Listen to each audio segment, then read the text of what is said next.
I hope you guys are having a good day. I don't know if you guys personally ever have one of those days where you just kind of forget what time it is, forget what day it is, um, forget what city you live in. There's really no end or beginning or extent to it all. But I hope everyone's doing good. I'm going to flip messages on here. And also, welcome in advance. I'll try to say welcome if I see you and recognize you. Welcome in advance to folks that, whatever you call it, recently subscribed to the Ducks Y channel. I'm going to set up a poll. I'm just on my laptop over here. I had coffee this morning and got a short workout in. I'll just tell you guys how my day is, and maybe we can get into some of this politics stuff. Thank you, whoever just joined and liked this stream. I can't see you yet, but thank you so much. But yeah, my day basically, my huge exciting day. I had coffee. I was planning on doing a bigger workout. I'm sure some of you guys know how that goes. I ended up just having not like I don't want to be like the Snickle Fritz or like the negative Nancy, but I had a short workout, which I'm grateful for. Ended up getting back home, made a couple shorts, watched some YouTube, and here we are, folks. So exciting Monday. Happy Monday to you guys. And yeah, a couple topics I want to, hopefully we can talk about them in chat. I want to talk about them too. I'll talk over you guys. I'll talk through you, talk to you guys if you have thoughts. But I want to talk about the Trump Greenland situation. Again, we touched on it yesterday. There's news out that Trump is sort of handling this, indirectly with some of the important politicians in Norway. And so in Northern Europe, you have Norway, Sweden, and Finland are the sort of top of the European pyramid geographically. And Donald Trump apparently is upset about the Nobel Peace Prize. So we heard this drama. And so hopefully I can add a little context and maybe talk through that a little bit. Is Donald Trump, do you guys believe Donald Trump is politically influential? Do you guys believe Donald Trump is powerful? I'd say yes, he is. Whether you agree or disagree with Donald Trump's policies, how he got in office, all this stuff, Donald Trump is politically influential. So I'm going to go ahead and set this poll up real quick, and I can't multitask worth anything, so I'm going to focus on this for just a second, guys.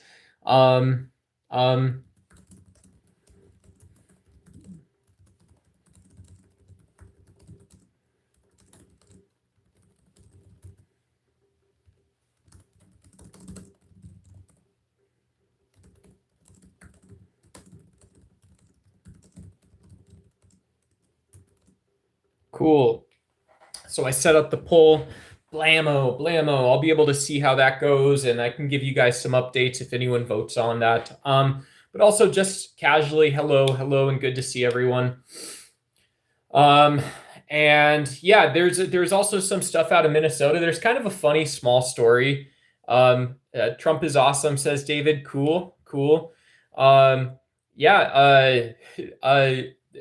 think you'll find that yesterday we had about 60% of the people here disagreed with Donald Trump's policies. About 40% agreed, and so we were roughly in line with Trump's polling numbers right now. And so per popular opinion, right now about 38% of the country approves of the job Donald Trump's doing. That was the last numbers I saw. And so that means 38% of Donald Trump's base or Donald Trump voters are saying, yeah, he did an awesome job. And so, David, you're part of that 38% of people supporting Donald Trump. And yeah, if I had to offer a debate point or discussion point, some people might say, well, yeah, there's these sort of strict evangelicals who voted for Trump in the last election. They're by and large still supporting Donald Trump. And so in reality, if you're asking if Donald Trump has support in the US, you can say, yeah, and it's the people you'd sort of expect to be supporting Donald Trump, derogatorily called always Trumpers. And yeah, my main thing is I still think Donald Trump is very much trying to drum up support for ICE policies. And so your opinion, your belief in his policies, your belief in what he wants for our democracy is very important. I believe you should have an outlet to share your opinions and your beliefs. MB Magic Monkey Love says, bro, find a productive hobby. Yeah, maybe I can pick up a ukulele. I just set up the stream bot too, guys. So there's going to be automated messages grifting money. Not really a grift. There's a bunch of stuff that I say, but yeah, thank you. I appreciate the suggestion. Right now, I love covering geopolitics. The nice thing about politics and geopolitics is I can always go and learn more, and I can learn more about topics I think I already know about. And with geopolitics, with political science stuff, just kind of what's going on in the US, maybe some international justice, these terms that are really hard to pin down and define. And I truly didn't know what they were about when I was in college, when I was in my 20s. And so my hobby right now is kind of being a political sort of gadfly, not trying to be too cute with your question or dance around the issue here. But yeah, stuff that I can Google and Wikipedia is always fascinating. I did have a hobby in the past. I tried collecting basketball cards, but I don't have that sort of killer instinct, that sort of shark instinct that a lot of buyers and sellers have. And so, you put me in a card shop where I love the players, I love the sets, all that kind of stuff.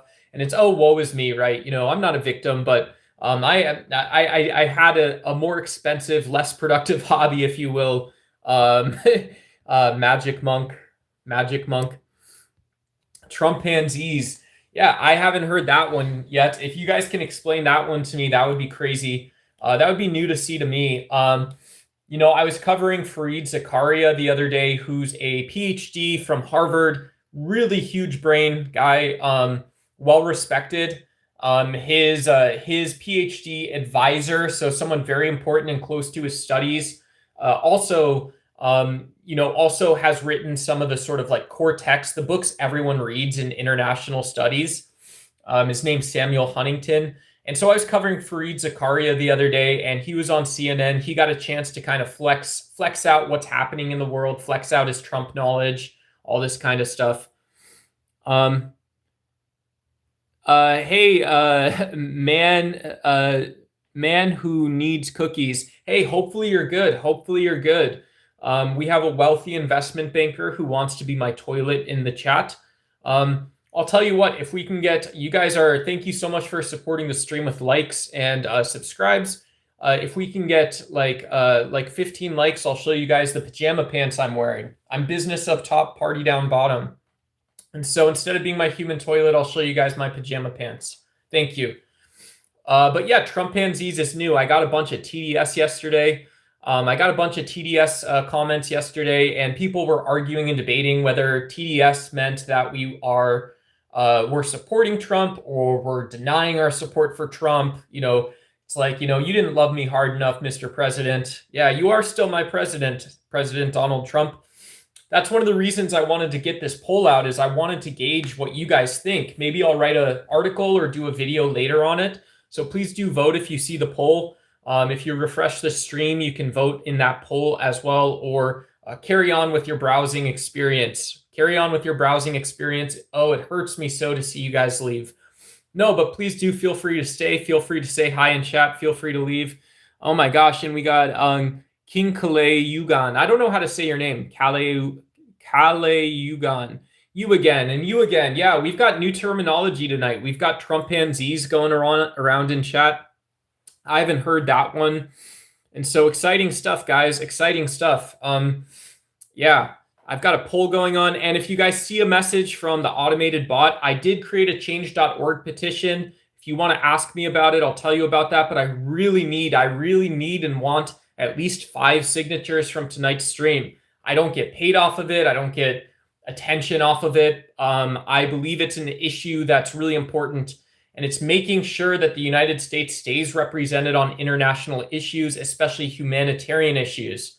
And so if you want to go sign that petition, it was posted by Streamlabs just a couple seconds ago. Ignore the rest of the message. The change.org link will take you directly to that petition. You can get a verified signature in. And it basically says that do-gooders, humanitarians, philanthropists from the United States and from the around the world should be empowered and enabled to solve problems around the world. So it's this posture that the US should be promoting shared values, and we should be clearing space for individuals to go solve problems and actually getting something done. And so go check out that. Don't let the rest of the message distract you. Go check out that Streamlabs message. Sign that petition, guys. Cool. And ain't nothing wrong with humanitarianism. Thank you, Nicholas Allen. We have at least one reasonable person in the chat right now, so thank you for that. I'm going to scroll down and try to say hi to some of you guys. Trump is a crypto Jewish Freemason, a bootlicker of the synagogue. Cornplum, you might know more about Orthodox Judaism. You may know more about modern Judaism than I do. I wouldn't necessarily. I know it's not Donald Trump, but it is his son who's highly interested in cryptocurrency. Some people don't know this, but his daughter, Ivanka Trump was pretty closely aligned and linked up with big tech companies like Microsoft. They were working on bringing diversity into tech, bringing technical training into communities that typically didn't have access to those types of jobs in the US. And so this is how the US works. This is one of those things that is really good that you can do for someone. You guys can imagine being dead broke and then seeing opportunities in jobs being opened up that you maybe hadn't thought about. You maybe hadn't thought you should or could pursue them. You didn't see that avenue. And then you end up becoming one of the 1% most wealthy and maybe productive in economic terms, one of the most productive people in a society. And so Ivanka Trump had been pushing that with Microsoft. This was prior, of course, to her father, President Donald Trump, kind of going off the rails on tech conspiracy theories, kind of quoting Alex Jones stuff, going on Breitbart. That's one of the reasons I do believe Donald Trump is influential, but I do believe he's powerful in the United States. However, I don't agree with his policies. Maybe that's why I'm talking to you guys. I don't have another hobby. I got nothing to go do instead. If I have a vegan hamburger or vegan nuggies in the morning, where am I going to go virtue signal if I don't talk to you guys? Nicholas Allen has a good point. Trump was the only politician who lowered my taxes. So say what you want about him, but he did a great job. Cool. Yeah. Arizona Governor Doug Ducey, he was, so there's governors as well, who both promoted sort of job creation and installation of new industries in various states, broad regional initiatives. And in Arizona, Doug Ducey is one of those guys. And so I personally don't vote just based on taxes, but even when there's a Republican that I disagree with on policy issues, I do take notice personally of economic things that they're doing. I think it's important. Would you like higher taxes or lower? It depends. I support things like, I think universal childcare should be a serious policy consideration in the United States. And I think healthcare is a conversation that I personally find with the exchanges that we have under Obamacare, but I'm always excited. I think it's exciting and energizing to me to see conversations about healthcare. And these are all reasons to raise taxes. Things like city planning make a lot of sense in places like Los Angeles, New York City. Perhaps there's places in maybe Florida, Atlanta, where some of these things start making sense.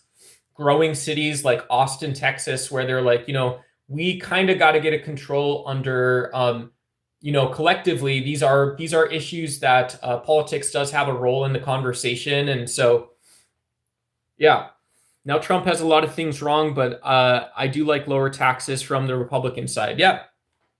I don't think you're an unusual case, Nicholas. I don't think you are anyhow like weird or odder than other voters. There's a lot of voters that just look at tax rates, just look at sort of the plans for the economy. And people say, they used to say, like Kevin O'Leary would say, well, it's the economy, stupid.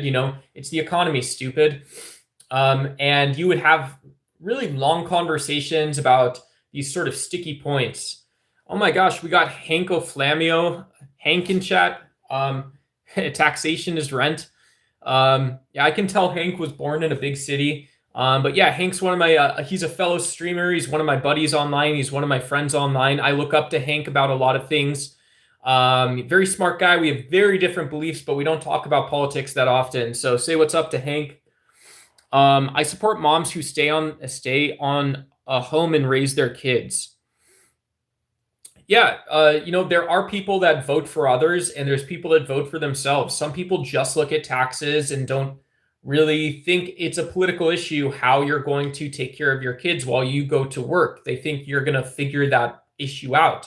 That's sort of the traditional conservative position, is that the US values of industrialness really are that way for a reason, and we shouldn't have federal policy deciding any of this. One of the things we lost with the MAGA movement is this dichotomy between federal politics and state and local politics.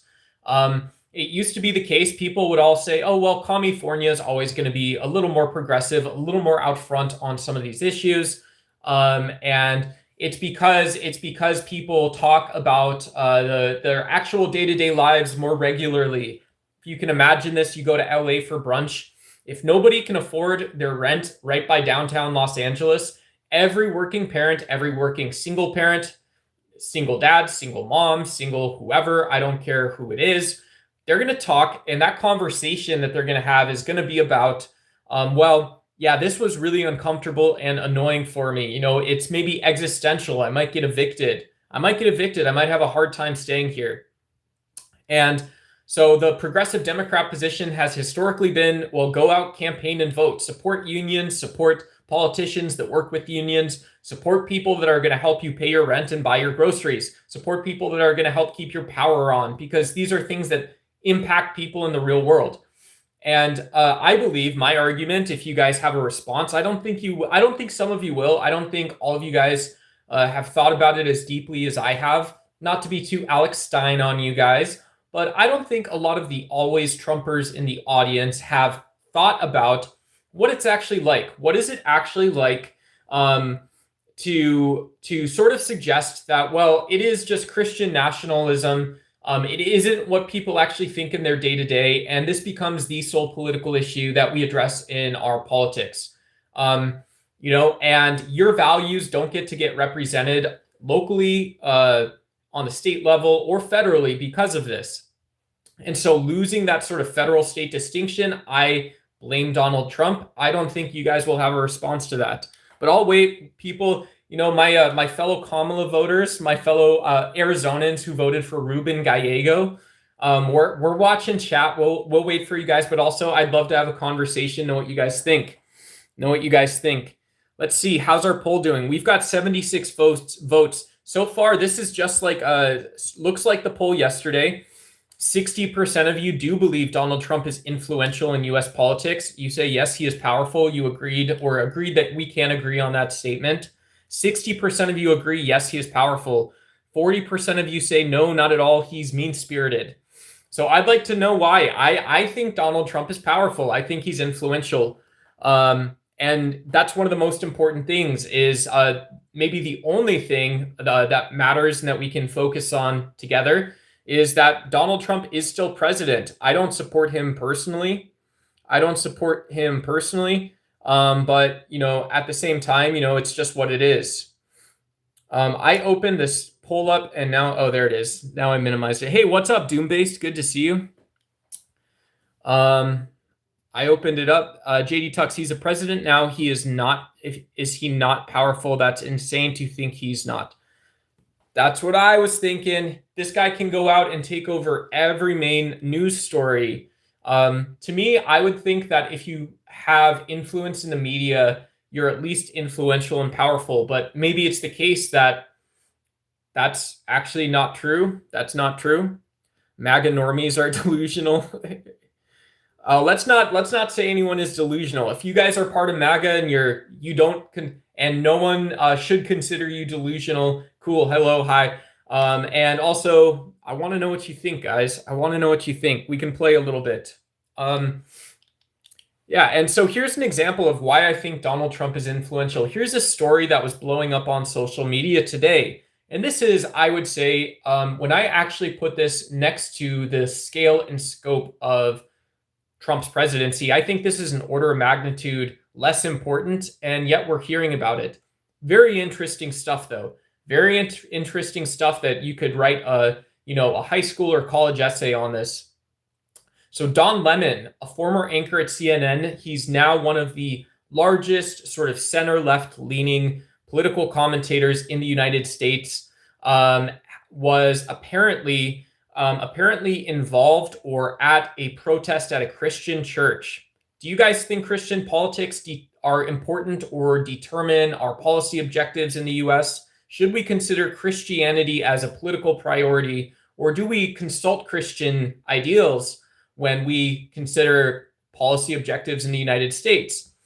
And so some of these further right independent news organizations who Don Lemon has accused of being propagandists, and I would tend to agree in sort of unambiguous terms, just to be transparent. These propagandist right-leaning news agencies have said, well, Don Lemon was at this event where they were protesting a Christian church. And the reason being is this gentleman by the name of Stephen Easterwood. Stephen Easterwood, and don't Google him. You don't have to look him up. He's not really the reason we're talking about this story today. But a pastor at this Christian church had given interviews on C-SPAN and major news outlets as the field office director of ICE, Immigration, Customs, and Enforcement. And so these protest groups, which included many, many Christians, Christian-affiliated people, and people affiliated with Christian organizations, went to this church where Easterwood was holding a service and said, well, look, you can't hide, you can't pretend that you are in Minnesota, Minneapolis, and at the same time, you're supporting this tyrannical, corrupt, failing organization, this backsliding ICE organization that's violating all of our rights. That's ICE, baby. And guys, thank you so much for being here. I'll clean up some of these, the Streamlabs messages. I know some of you guys might get annoyed if there's too many of them. I see them, so I will try to space them out or fix it next time I'm here. I see you guys, though. The one I want to call out is my change.org petition. If you guys see the chat message where I'm asking you guys to click the links, give me money, all that kind of stuff, I say enjoy the show, everybody. Ignore that. I need 10 signatures on that change.org petition. If you support direct action, check that out. I'm happy to talk more about it some other time, or I'll talk more about it on stream.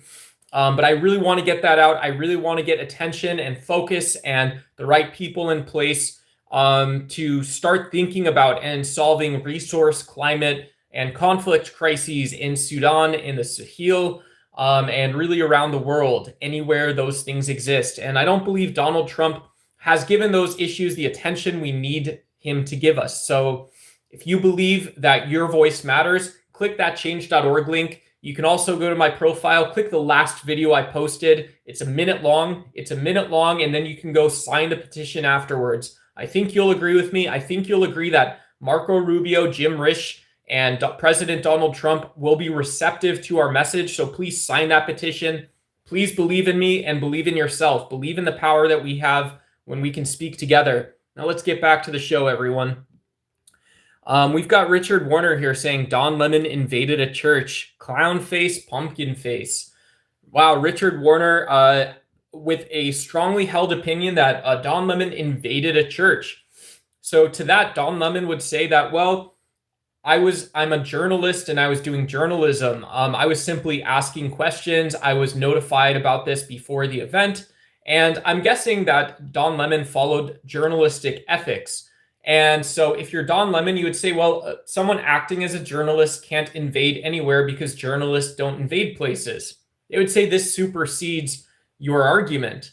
But it is funny. It is funny sort of positioning. It's just unfortunate that we see that individuals might have damaged Don Lemon's reputation, or people may believe the wrong things because they didn't clarify that Don Lemon is a journalist. He's a talk show host right now. He does a bunch of stuff on the internet. He really covers news stories, and I think a pretty objective manner. I think Don Lemon still does a bang-up job on YouTube. So I don't think Don Lemon invaded a church personally. Obviously, you're allowed and entitled to your beliefs. Hey, we got Brazil in the house. Yeah, BRICS is absolutely on the way up, guys. BRICS, if you don't know, is China's trade bloc. China's on the way up, everybody. Do you guys know that? China's on the way up, and God bless them for it. If you're a Christian, if you're a Muslim here, if you're Jewish here, if you're a Hindu, God bless China, right? I'm an atheist. I'm secular. God bless China, right? They've got 1 billion mouths to feed, just like a lot of places. And BRICS is one of the core mechanisms of how they compete internationally. It stands for Brazil, Russia, India, China, South Africa. And there's about, 13? There's more countries in BRICS, but it's a trade union. And so countries like Brazil, countries like South Africa have taken sort of almost a backseat to some international diplomacy, but economically have been healthy and sort of thriving, many would say. And and we're seeing Donald Trump's posture in Greenland and perhaps his inefficacy in grave conflicts, including maybe Israel-Palestine, maybe Iran, maybe Ukraine. These are things people are looking at saying, well, if this Donald Trump person is powerful and he's only powerful because of alliances, we take those away, and that's the action we take. The action we take is we remove Donald Trump's support network. Richard Warner doesn't like Don Lemon. Richard Warner 3705 says Lemon is biased. Yeah, I watched the shorts that Lemon posted today. My friend Jack Talcott has been on Don Lemon's show, and so maybe I'm a little biased, but I like Don Lemon. I liked watching CNN in college, so I have some sentiment around maybe like ABC, CBS, CNN. I would include in that sort of. For the most part, I think of CNN as sort of that center. They try, I think CNN is willing to sort of follow issues a little further to where they go. I don't think ABC is willing to follow issues. I don't think CBS as much is willing to follow issues. I don't think plain boring NBC is willing to follow issues where they go. I think they like staying put, but Don Lemon, I think, also does a great job. NATO has 1,000 fighter planes. The US has 3,500. Yeah, Robin Wyckoff has the numbers. They did the math. Yeah, all of this stuff is based on data and datums. At the end of the day, you kind of want to measure the effectiveness of any of these sort of initiatives. So people that are examining Trump's tariffs, for example, and I'll just quote this poll again. We're at about the same place we were last time we checked. So 60% of you. And so this is about 80 of you guys that have stopped by. And meanwhile, about 64, 65 of you guys that have stopped by said, no, Donald Trump's not powerful. He's too mean-spirited, or we can agree to that. He's not powerful. He's too mean. And the rest of you have said so far at this point that, yeah, Donald Trump's powerful.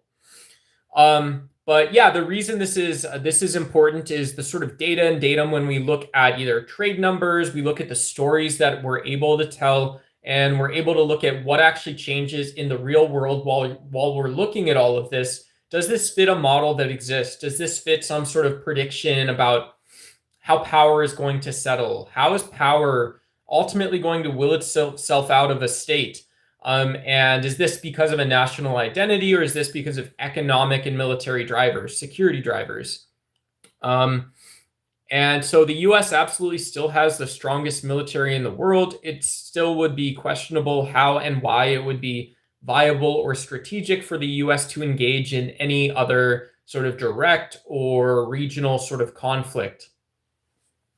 So Trump's fitting it in some sense. People who don't believe in sort of Merschmeyer's offensive realism, who don't believe that sort of maybe the US is still the biggest swinging whatever in the land, and we talk like that and act like that because it is the case, might say, well, Donald Trump's Venezuela campaign, him pressing Venezuela and pressing the international community to arrest Maduro, this was not about a U.S. act of violence, but it was about actually fitting in a U.S.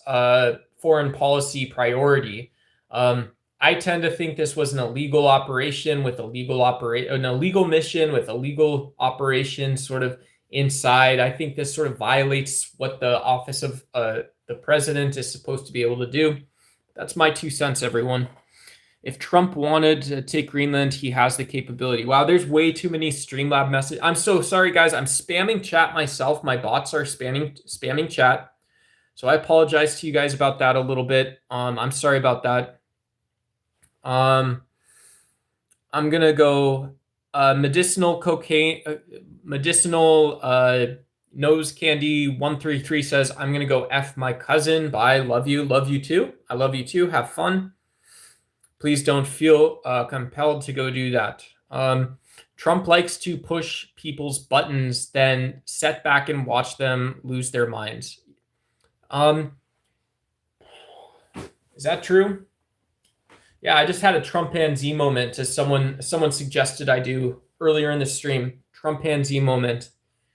Donald Trump likes pressing people's buttons. I believe Donald Trump has always liked shaping public opinion, more so than pressing people's buttons.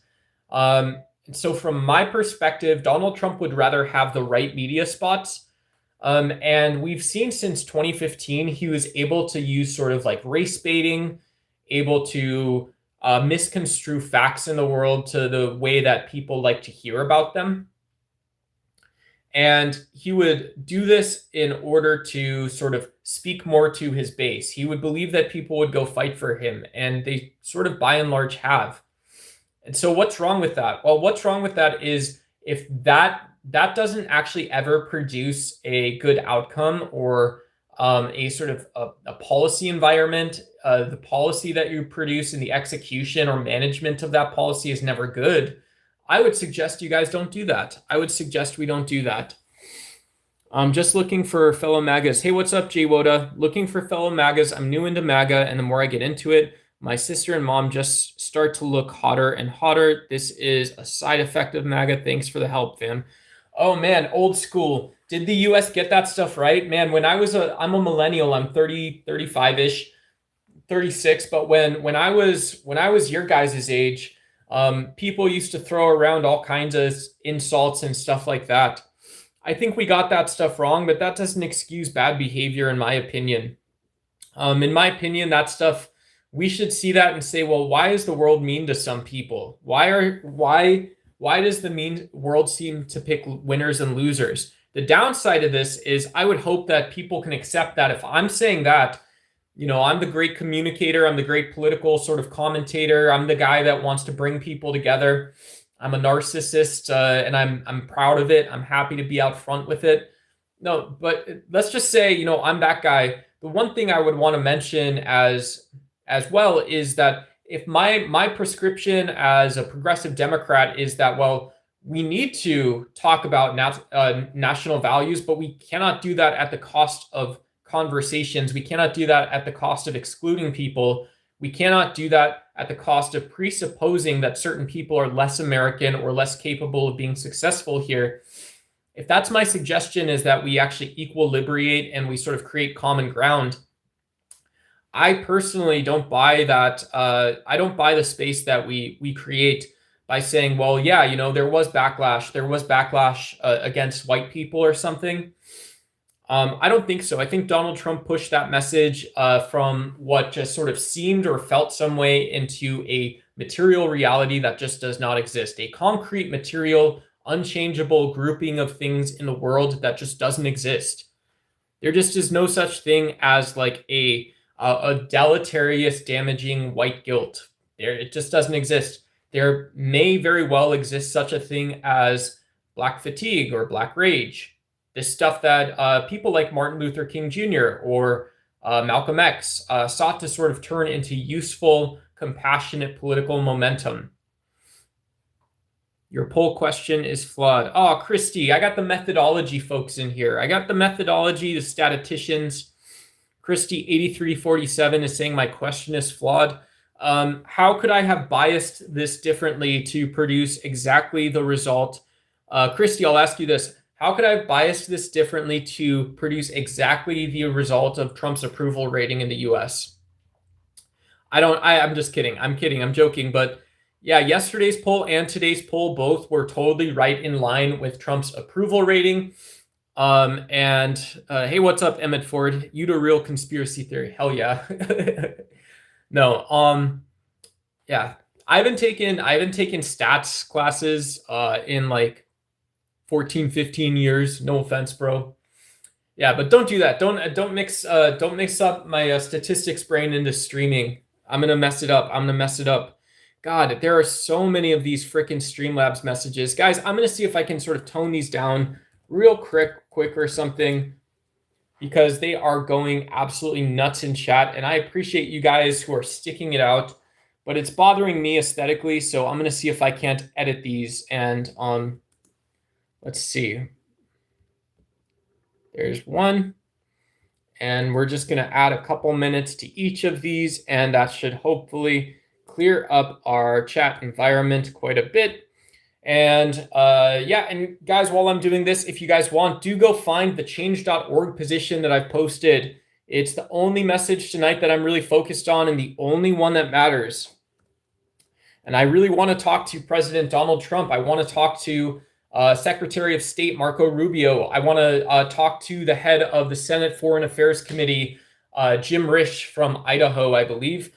And I want to tell them that we need to support humanitarian actions conducted by the U.S. around the world. I really want to tell them that. I really want to have a conversation about why it's the case that sort of our shared values can easily be talked over. And I want you guys to see this. When the U.S. pursues foreign policy in Greenland and Venezuela, when they make threats against places like Colombia, when we sort of seem to open the door on aggressions with Iran, we seem to embrace that conversation that's been unfolding. And when we see tensions within federal agencies, notably it's ICE right now, one of the things that never happens is we don't instantly solve problems. We don't solve political biases, political leanings, and sort of that sort of intuitive making senseness of solving suffering around the world. These sort of key non-intersectional but suffering-related issues related to climate change, related to political crises, related to ineffective governance at the UN. These are issues that don't enable more violence, but they solve it. These are issues that allow individuals to go out and do work that needs to get done. And so when we're very clear and transparent that what that petition about, the change.org petition that should be going around in chat, it's also my latest video on the main DucksY channel. Go check it out. When you sign that petition, and I need to get 5 to 10 signatures tonight, when you sign that change.org petition, we are telling people that the work of creating a better society doesn't stop. And this is a political issue. This is a political issue. And it doesn't matter. It doesn't matter. 100 people could be on the stream and 99 of them can leave. If you decide that you want to help me, you want to help this petition go forward, you want to get it on Marco Rubio's desk, you signing this petition helps me get in the change.org algorithm. It helps us get more eyeballs. It helps us refine the message that the United States can be a force for good, even if we're just setting sort of a clear agenda that clears the way for really egregious and unexplainable sort of conflicts and crises around the world. And so help me out with that. Yeah, what caused it? Oh, you guys are there's speculation and theories around Maduro. So cool. Yeah. Who knows? Maduro has had economic hardships. Perhaps it was at some point, I don't know the full story, but Venezuela had contracted with Russian state oil companies for technology and equipment to help them produce more oil. And it's not only the fact that there's sanctions from the United States on Venezuela, it's also the fact that some of these projects were delayed a couple of years ago. And so who knows? In resource economies where security, this is a very ugly way to say this, in resource economies where security is prioritized, one of the things that people might talk about is that, well, if you can show that there isn't funding, eternally for these issues, people lose faith in the regime. The same people that supported you to be competitive, like Nicolas Maduro, people like Nicolas Maduro who were supported for being strong leaders and representing the Venezuelan people in some way, shape, or form, you lose that sort of base. And when you lose that base, it can be perhaps a little more drastic or damaging. So much so that the United States was able to fly Black Hawks into Venezuela, and that is just what happened. However, what's her name? Claudia something or another, the current Venezuelan acting president, has also reified and restated that Venezuela exists to be a welfare state. And so I am sure that, Machado and other people, other Venezuelans may dispute this claim that Venezuela exists to basically produce power, structures of power first and foremost. They don't exist as a welfare state. They're unlike Cuba. Perhaps people that have supported Cuba or supported Hugo Chavez in Venezuela might say that, well, it's actually more so the case, guys, that what happens is the rich get rich and the poor die trying. These are talking points that Venezuelan people support a welfare state. So I don't believe it personally. I don't have an opinion. I say, hey, look, Donald Trump, you didn't talk to me, an American person, about this. So I'm not going to support your campaign of violence. I saw you blowing up fishing boats. I saw murder on the high seas. I'm not going past that, Mr. President. Mr. President, if that's what that is, I saw a fishing boat getting blown up. I'm not going past it. Venezuelans didn't support Maduro, though, or anything he did whilst ruling Venezuela. Yeah, and people would have to ask, given social contract theory, and we might talk about the fourth wave of democratization. This is actually Fareed Zakaria's PhD advisor, was the sort of core author on this theory, a theory of democratization. This guy, Samuel Huntington, he comes to you and he tells you, well, look, you would look at the Arab Spring. I would go back and I might look at European empires and sort of the Catholic churches, the Christian churches at that time, turning to democracy. I might look at, like, after the Cold War, we see this former sort of, we see this former Soviet bloc. We see these countries in Asia. They decide on this democracy stuff. A lot of people think it's a pretty good idea, a good thing. We can look at African democratization too. And he would say, well, if Venezuela was so set on democracy, they would make a democracy. They would be a democracy. You would have that pressure and those forces in place. And so the fact that it did take a team of Delta Force operators going in and removing Maduro and shipping him off to New York City tells you something else. It tells you something else. What it tells you is that Venezuela did not want a democracy right away. I'm sorry. Did I upset you? I actually mean I am upset that I upset you. Trump is a scumbag and a cowardly bully. Trump is stolen valor is what Trump is. Trump is stolen valor, guys. I supposedly fixed these timers and stuff like that, and so hopefully they're going off at a better interval. Trump did run on fighting back against drugs and cartels. We knew this was what he would do. You don't combat drug trafficking by negotiating.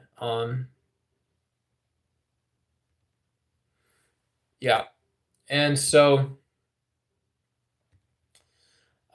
if you, by your logic though, I would say, what's the name? Black, binary, disabled, lesbian. Yeah, we are LGBTQIA plus friendly channel. We are anti-racism here. So I hope you find we're doing a good job. If you have any comments or feedback as someone who fits every sort of identitarian identity, let me know. But by your logic, to me, the way I read this, if I'm not giving you credit for your actual beliefs, tell me that I got your beliefs wrong. I think you're telling me that Donald Trump can claim his platform is whatever the good things he wants to do are, and not actually talk about the consequences, not actually talk about the costs, not actually talk about other political priorities people have. And so if I tell you that, yeah, universal childcare, sustainability and the environment, ecological health, energy, clean energy, cosmopolitan identity, the role of U.S. nationalism in driving and determining international policy, ensuring the work gets done, ensuring that we start tomorrow the same way we started today.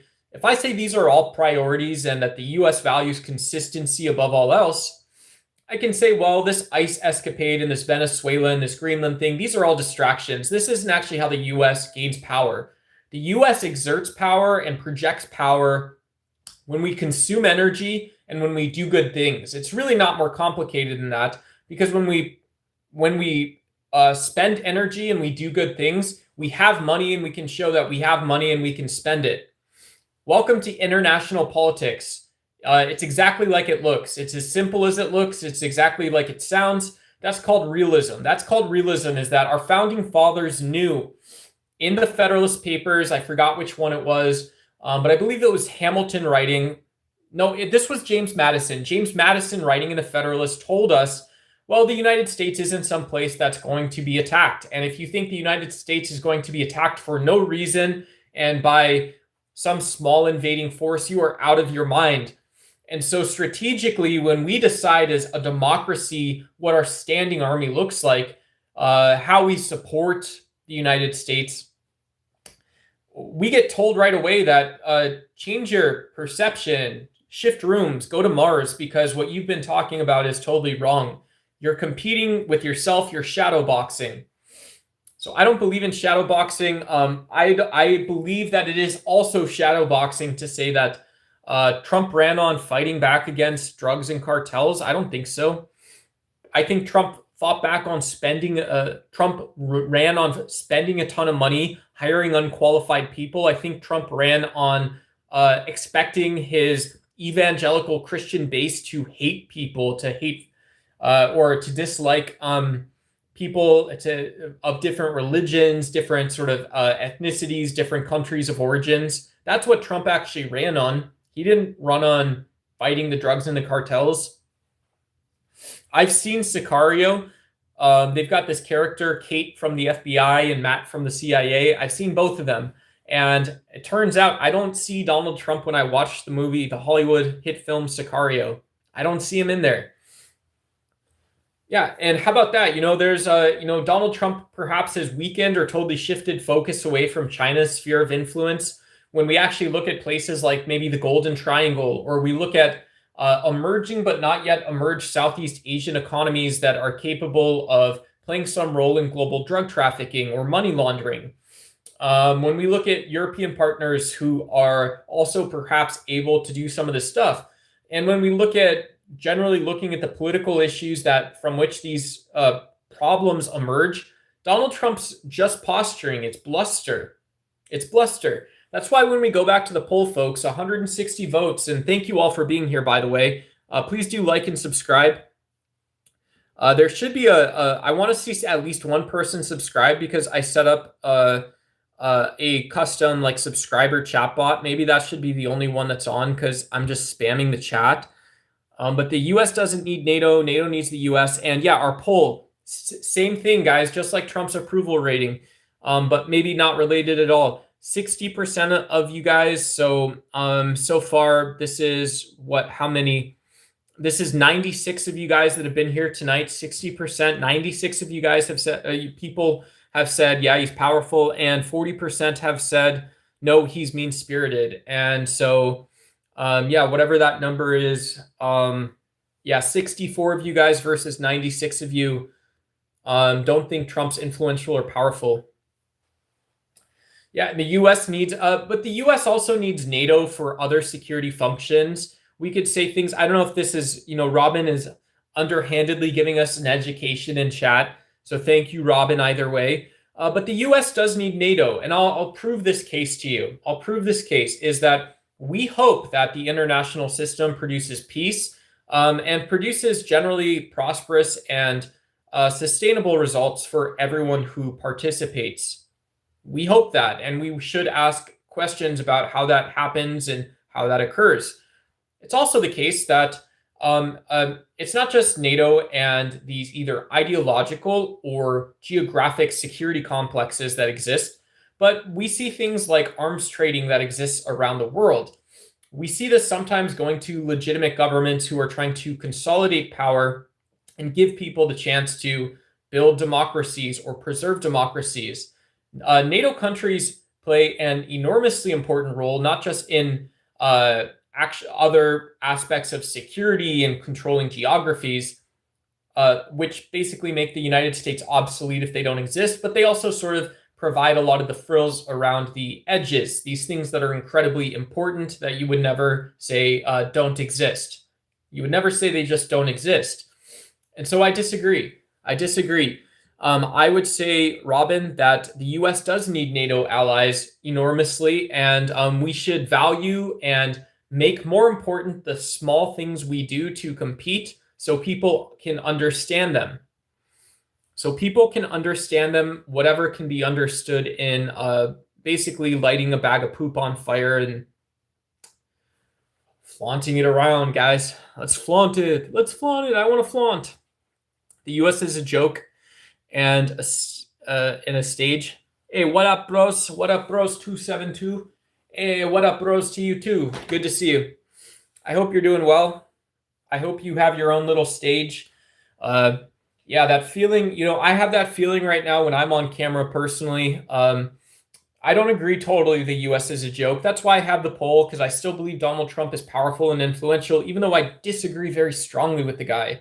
He makes the US seem as a joke. And so let's talk about this for a second. I have that feeling I'm on camera because I can see the camera that I'm on. I have a feeling you guys want me to say something calming or peaceful in this situation. There's still millions of Americans who want to believe in a better world. There's millions of Americans who believe that we ourselves can play a role in that world. Please go to my profile page. Click that first video I posted for you guys. I want you to sign my change.org petition to allow direct action in the conflict and climate crises that are impacting the world the most. We should be able to support people to go tell us what's happening. We should support people that can go get the right decision makers and policy leaders in place. Even if Donald Trump is focused on issues like Greenland and Venezuela, I want to talk to President Trump. I want to talk to Marco Rubio, Secretary of State, and I want to talk to Foreign Affairs Committee Chair Jim Risch. If you sign my change.org petition, we can make sure that democratic policies are being enacted around the world. I need 5 signatures today so I can go talk to these people. If you guys want to support me, if you want to support the work that will get done, if you want to support the work that the US is either directly involved with or we're an ancillary, however I say that, I can't say it the right way, secondary group. If you want to support the United States ensuring that autonomy and sovereignty means the most critical crises in the world are solved, sign my change.org petition. Sign the petition. At least be aware that everyone today is not living like we are, and we can do something to solve it. We have in the past, and we can do it again. And it still matters, even when we're seeing Don Lemon under fire because of his Minneapolis, Minnesota stuff. We're seeing Trump thrive and commit gaffes in the White House. And we can do both, guys. We can do both. The work needs to get done, and that's all I care about. That is all I care about as an American citizen right now. And so, yeah, the United States is a joke, but the United States is a joke because I don't think so why I said that is I don't believe people see the United States as being a policy leader around the world, and we have to be. We have to be, guys. Article 5 of the USA would not survive. I don't know what that is, Jess 21420. Please explain like I am 5. Thank you. Hey, Cam, what's up? Good to see you. Just money-wise, it secures a way for them to buy our pew-pews. Yep, the U.S. is a big arms dealer, but there's lots of big arms dealers, neutral states, pacifist states, banks. Everyone sells weapons. Let's never talk about it again.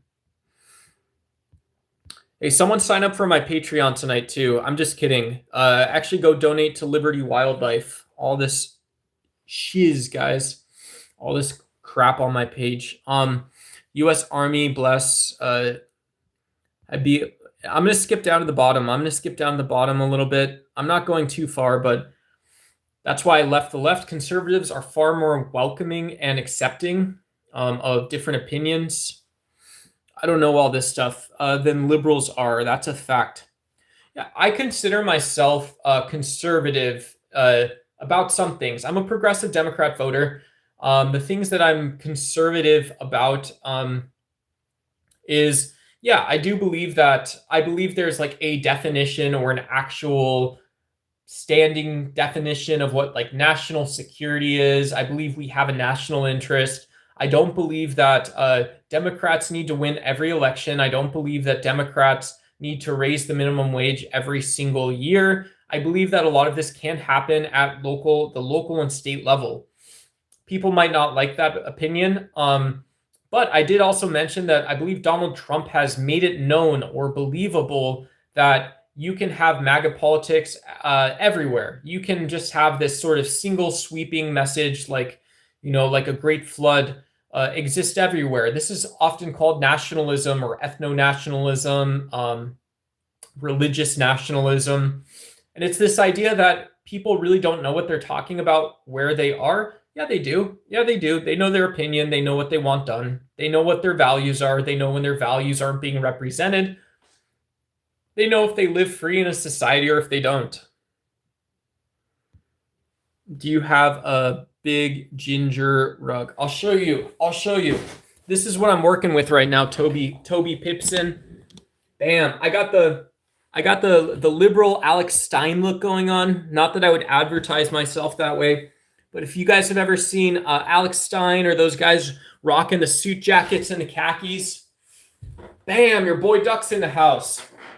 Here you guys go. We got Hershey Kisses pajama pants. Bam. Yeah.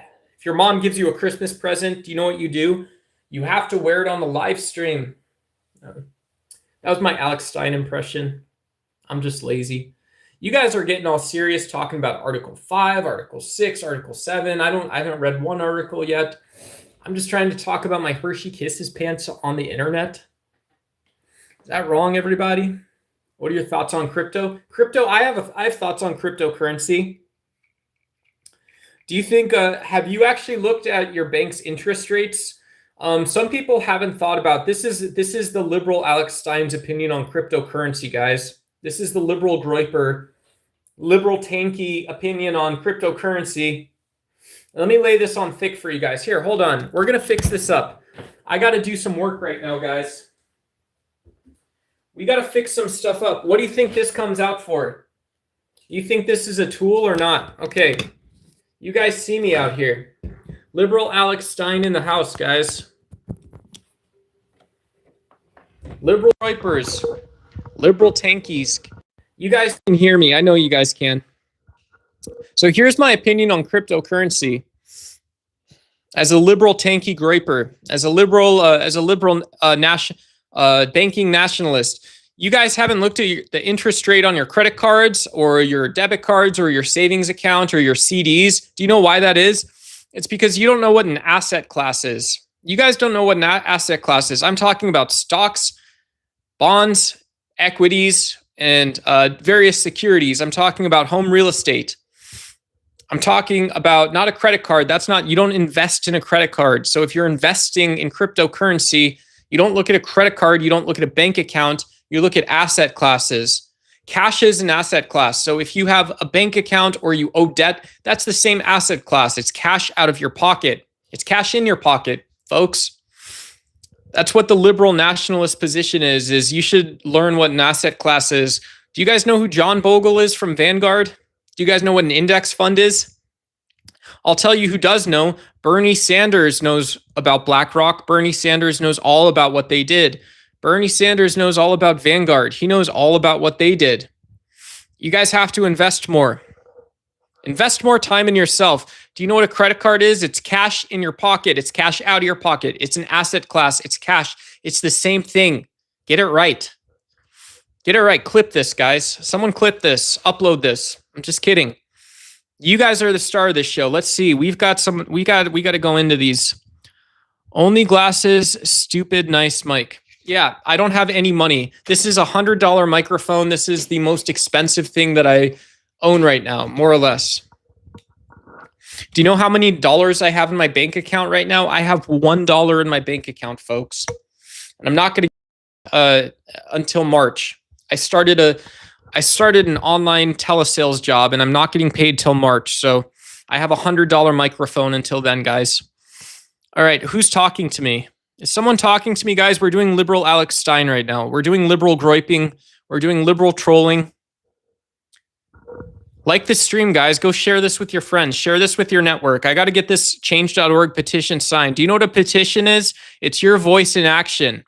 Do you guys know what that actually means? I do. You guys don't. Come talk to me. Maybe I blackpilled, but I'm not seeing any improvement. How are people still simping for Trump?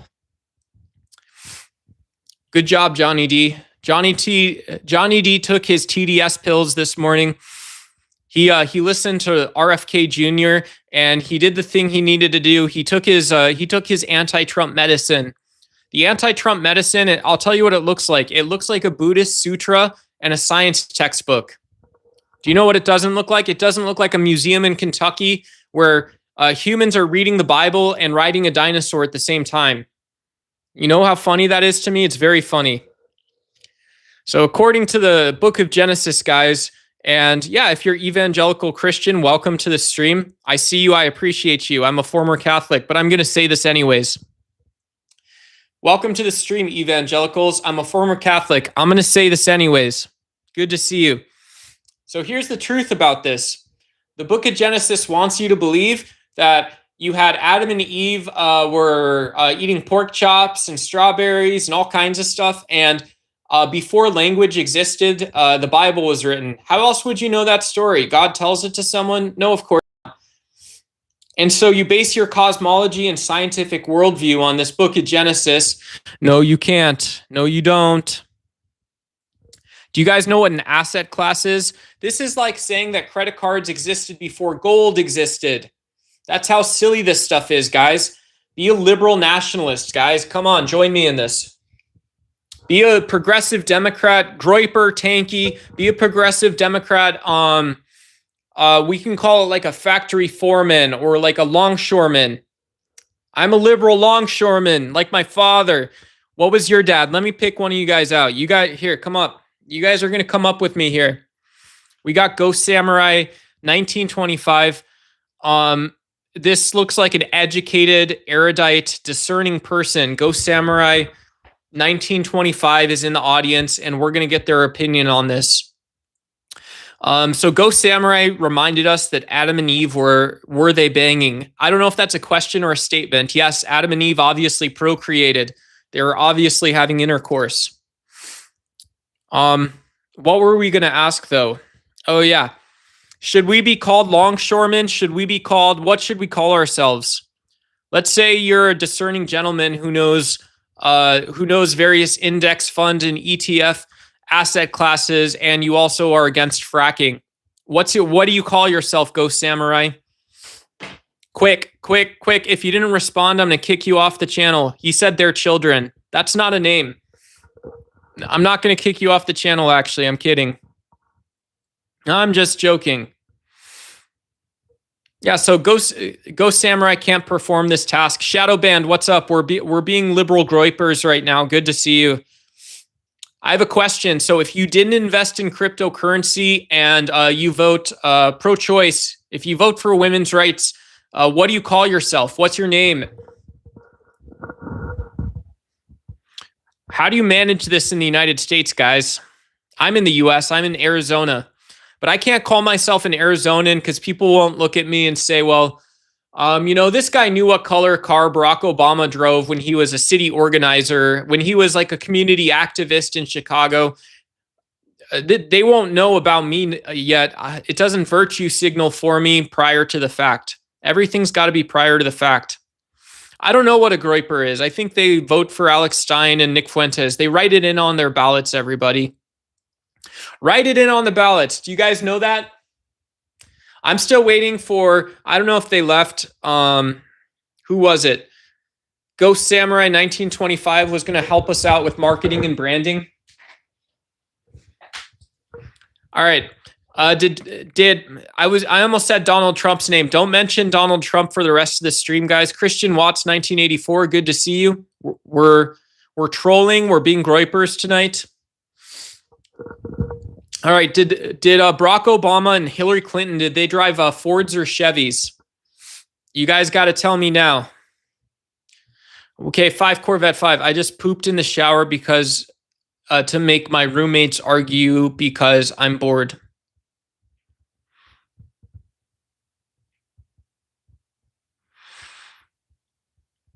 I don't know what a groiper is. Nobody knows what a groiper is. Should I answer that? Haynes 2799. Do you know what color car Barack Obama and Hillary Clinton drove? Do you know what make and model it was? I just want to know what I write in on my ballot if I'm not voting for Trump in 2028. I don't want to vote for that guy again. I didn't vote for Trump the first time. I'll show you guys. I have a blue hat. I can't afford a Democrat hat. That's why I'm somewhere on the internet. I'm asking for money. Somewhere I'm asking for money. I don't need money. I don't need money right now. I'm fine. I got rice. But what I do need, here's what you understand and what I do need, because we're on the internet, is I want to know in 2028 if we can vote for Hillary Clinton's first car for president. Since we can't have a woman as president, maybe we can at least elect their automobile, or we can just figure out who manufactured the damn thing. Vote for them. I'm sure people like Kamala Harris have almost always drove American cars. They know that at least. Hey, what's up, Julie Whitaker? Thanks everyone who's new subscribers. There's more educational 130 IQ content. Wink in on my channel. I'm pushing for a change.org petition. I expect you guys to support me. I need 5 signatures tonight, guys. Just kidding. I'm going to go out and do more work than you guys on it, but I really want to get that petition on change.org out there. I want to.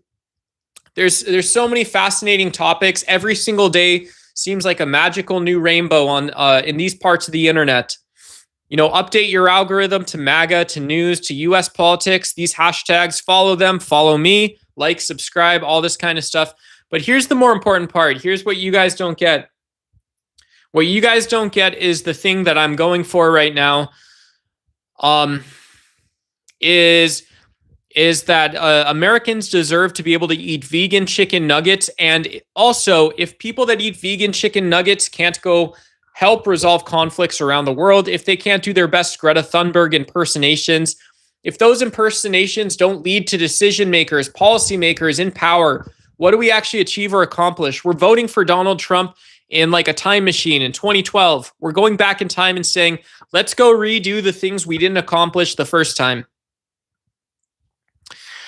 Where are you from, Shadowband? Shadowband calling me out. I think it's acceptable. I think it's okay. I actually do think it's acceptable and okay for you to call me out. Where are you from, though? Oh, put them up. I do know. Do you guys know Thrifty Ice Cream? I got Thrifty Ice Cream. I'd walk up to Circle K, walk up to the little bodega by my house, and I would buy Gatorade when I was a kid. That's who I am as a person. Florida, I've been to Orlando. Have you been to Orlando? I bet you've never even been to Orlando, Florida. Do you know what I did when I was in Orlando? I was too poor. I was too poor and sort of too busy to go to Disney World. But I did go to a restaurant outside Disney World. So I parked a car in the... I didn't park it in like the fountain at the hotel I was staying at, right? Like a DUI crash or something. I didn't do that. But I'll tell you, okay, so what I did do, though, is I parked a car in the Disney World parking garage. I looked at the number and the color they give you on the wall. And I took this and then I went and I ate food at this pirate-themed restaurant outside Disney World in Orlando, guys. And so it was a lot of fun. I was there for a work trip, actually. The work trip that I did, it was very cool. It was very informative. The work trip that I did was based on I was selling stuff to donut shops at that time. You guys aren't going to believe that. I want to see you. Haynes is a part-time Florida man, a tourist, a Florida man traveler. Ladies in the chat, is it all guys here? We are also, I'll mention, because this is liberal groiper, we are LGBTQIA plus friendly. Everyone is excited and welcome to be here. You guys are expected to abide by the channel rules and not say bad words. And yeah, we're anti-racist here. But here, I got to ask someone. BHMO and Shadowband, do you guys believe that I was selling stuff to donut shops?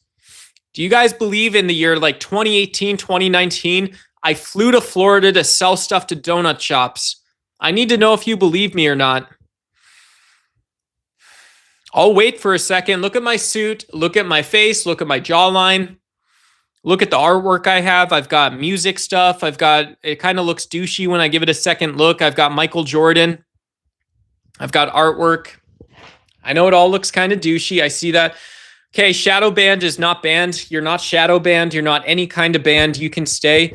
Yeah, I did that. So that's a true story. So I went to where I'll tell you guys the real story real quick. I went to Orlando, Florida, to sell stuff at a Dunkin' Donuts conference in Florida. And so, yeah, I was trying to sell all these Dunkin' Donuts franchise owners. So that's an asset class. Technically, if you own a small business, a franchise is sort of an asset class. It's like, yeah, I have equity. It's an equity. I have equity in the small business, but it's part of a franchise system. It's still equity. That's what it is. That's sort of what the asset is.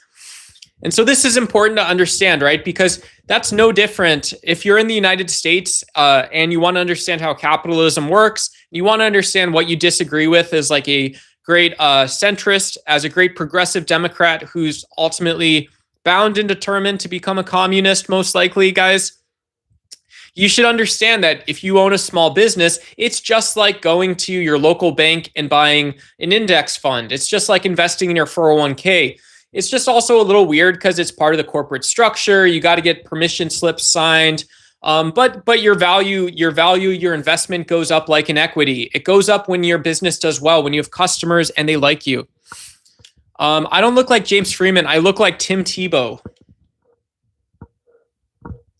If anyone wants to challenge that, I'll stand on God, on God, right? On God, folks. I'll stand on that. You guys know that? Jesus Christ. You know, we're going to make a freaking, BMO's last comment. We're going to make a documentary about how sad that was, like Harvey Milk.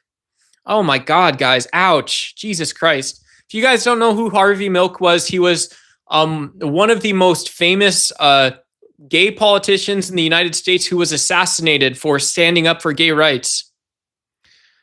Oh, whoops. My bot just timed someone out. It's not all the same because the risks are entirely different, you douchebag. You just suggest that owning a small piece of a franchise is a trivial business like an index fund is stupid. Yeah, it's an asset class though, right? So it's still an equity though. This is what you got wrong. KRP is that it's high risk. You forget that an index fund is also a high risk investment, right? You'll never have someone that asks you to invest in a target date fund that's 90-10.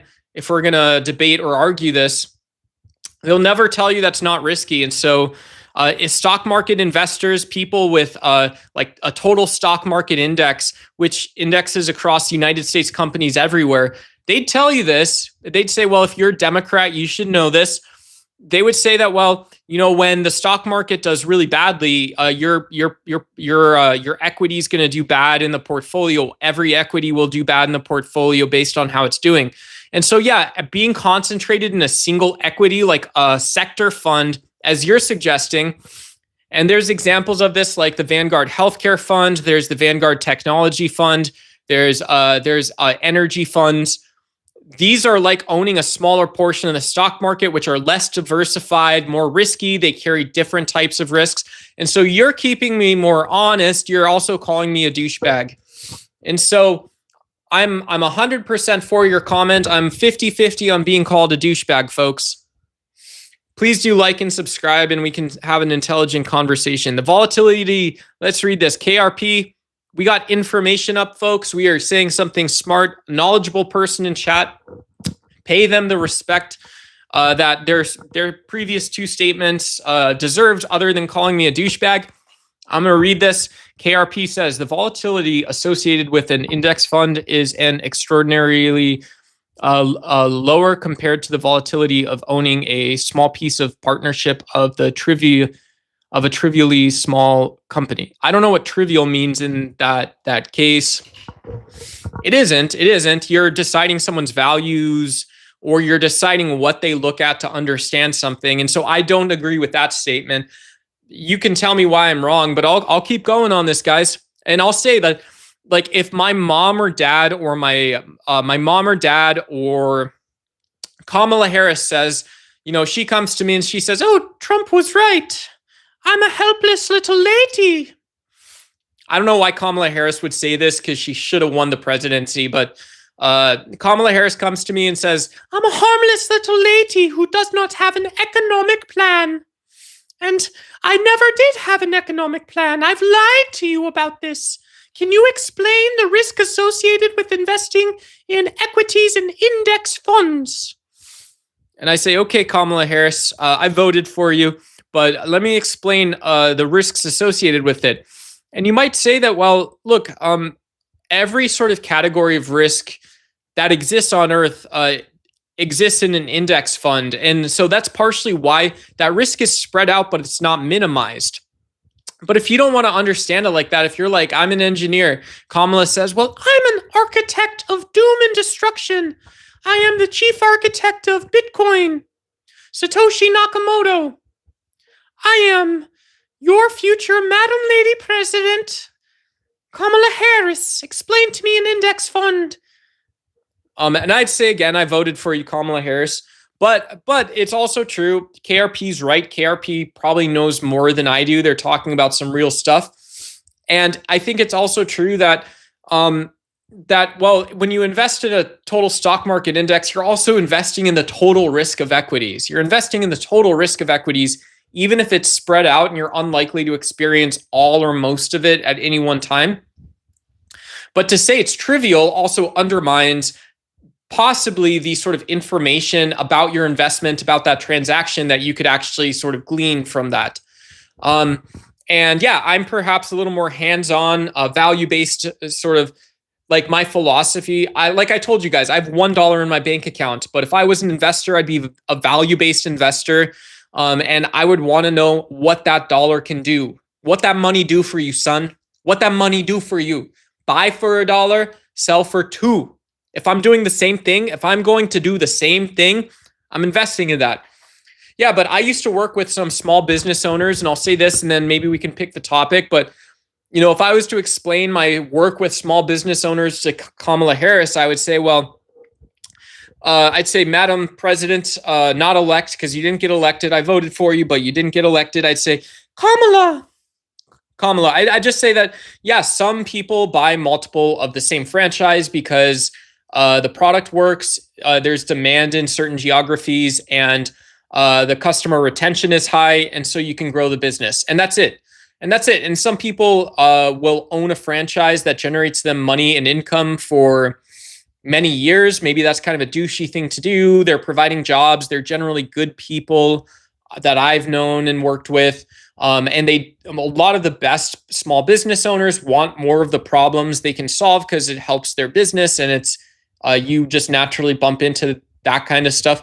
But yeah, there's some people that would say, well, yeah, buying a franchise is incredibly risky. It's an incredibly risky business, but if you know how it works, you have your hands on it. Yeah, we lost our mind, DJ Emo. We've lost our mind for once and for finally. We did not elect Kamala Harris the first time. All right, guys. Like the video, subscribe. Go sign my change.org petition. DEI is textbook racism. 46MD is here. He doesn't like DEI. If he could define racism for me, I don't think I'd mind. 46MD. Define racism in chat or you're banned. Banned. All right, 46MD. We're going to be gripers tonight, too. It's good to see you again, by the way. I don't believe DEI is textbook racism. I think racism is not addressing an issue as to how it actually exists in the world. We might agree on that, and we might disagree about what that sort of data or research actually ends up showing. Synthwave Superior, what did you scroll to? I don't know, dude. We got off on some absurdist kick where I was supposed to be acting like a Alex Stein, Nick Fuentes Groiper, supposed to Groiper extraordinaire. progressive Democrat.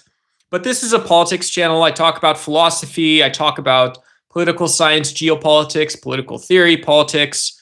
And so today we've talked a little bit about the story of Don Lemon being targeted by far right-wing media for covering a protest at a church in Minneapolis. Yeah, I'm based in the US. I'm in Arizona. And then we also have talked a little bit about Greenland, about Donald Trump's individual personal role in politics and what he does really well. Yeah, and you guys see that Streamlabs message come up. So again, go check out the change.org petition. Check out the bullet points. There's only 3 bullet points I need you to read. I really need 5 to 10 of you who ever signed a petition before. It takes less than 5 minutes. It takes maybe 2 minutes to make an account and to contribute to this. But please go sign that petition. When you take that 2 minutes, if one of you does that, it helps me get into the algorithm. It's going to help our message get out there, and I think you'll believe in it. So go read those 3 bullet points. Please go help. I'll sing for you guys. Reindeers are better than people. Oh, Sven, don't you think it's true? Yeah, people will beat you and curse you and cheat you. Every one of them's bad except you. But people smell better than reindeers. Oh, Sven, don't you think I'm right? Well, that's once again true for all except you. You got me. Let's call it a night. Good night. And don't let the frostbite bite. All right. Yeah, point fingers at everyone in chat, everyone who's not chatting but's watching the stream. Also, hello to people who don't like chatting on YouTube, but you're watching. I can't see you, and I hope I'm giving you some value here. Feel free to double tap the screen like. I don't really care. Feel free to subscribe if you're having fun. Come back some other time, or do none of it. But it's so great to see everybody. Thank you, Aaron M. Aaron M is someone that I believe would sign my change.org petition. It's the most recent video on my YouTube channel, covers why I think this document needs to get to President Donald Trump, Secretary of State Marco Rubio, and the chair of the Foreign Affairs Committee, the Senate Select Committee on Foreign Affairs, Jim Risch. And you guys know that I know what I'm talking about. I'd love 5 minutes of their time. I would love them to endorse our policy sort of selections as Americans, as people, to tell me what I don't know. You guys can help me. You guys can help me by signing this petition. When you sign this petition, we work together, we get more done. And I believe we can solve humanitarian crises either as an ancillary contributor or directly. Readily available policy selections don't solve today. The policy that's available for U.S. lawmakers and for people representing the U.S. internationally does not solve for the most drastic conflict and climate-driven crises in the world today. So that's what that petition is about. Like the video, subscribe. Nicholas Fox says I'm trash. You are truly mean to me. I'm not upset, but I don't understand you. You make everyone leave. What else? Do you guys know, like, Moana? I loved Moana. I'm a grown-ass man, but I loved Moana. And I like that movie. The main reason I like Moana is because Grandma Tala told Moana, you will know who you are. That is such a powerful line. Do you guys believe your ancestors are supporting you? As a progressive Democrat, I don't see it, but do you believe your ancestors are supporting you? Do you believe that any part of your life, your values, your mission in life, your vision in life, the way you support your family, the way you stand up for yourself, the way you put forth your best qualities in the world, do you believe your ancestors are supporting you? Wow.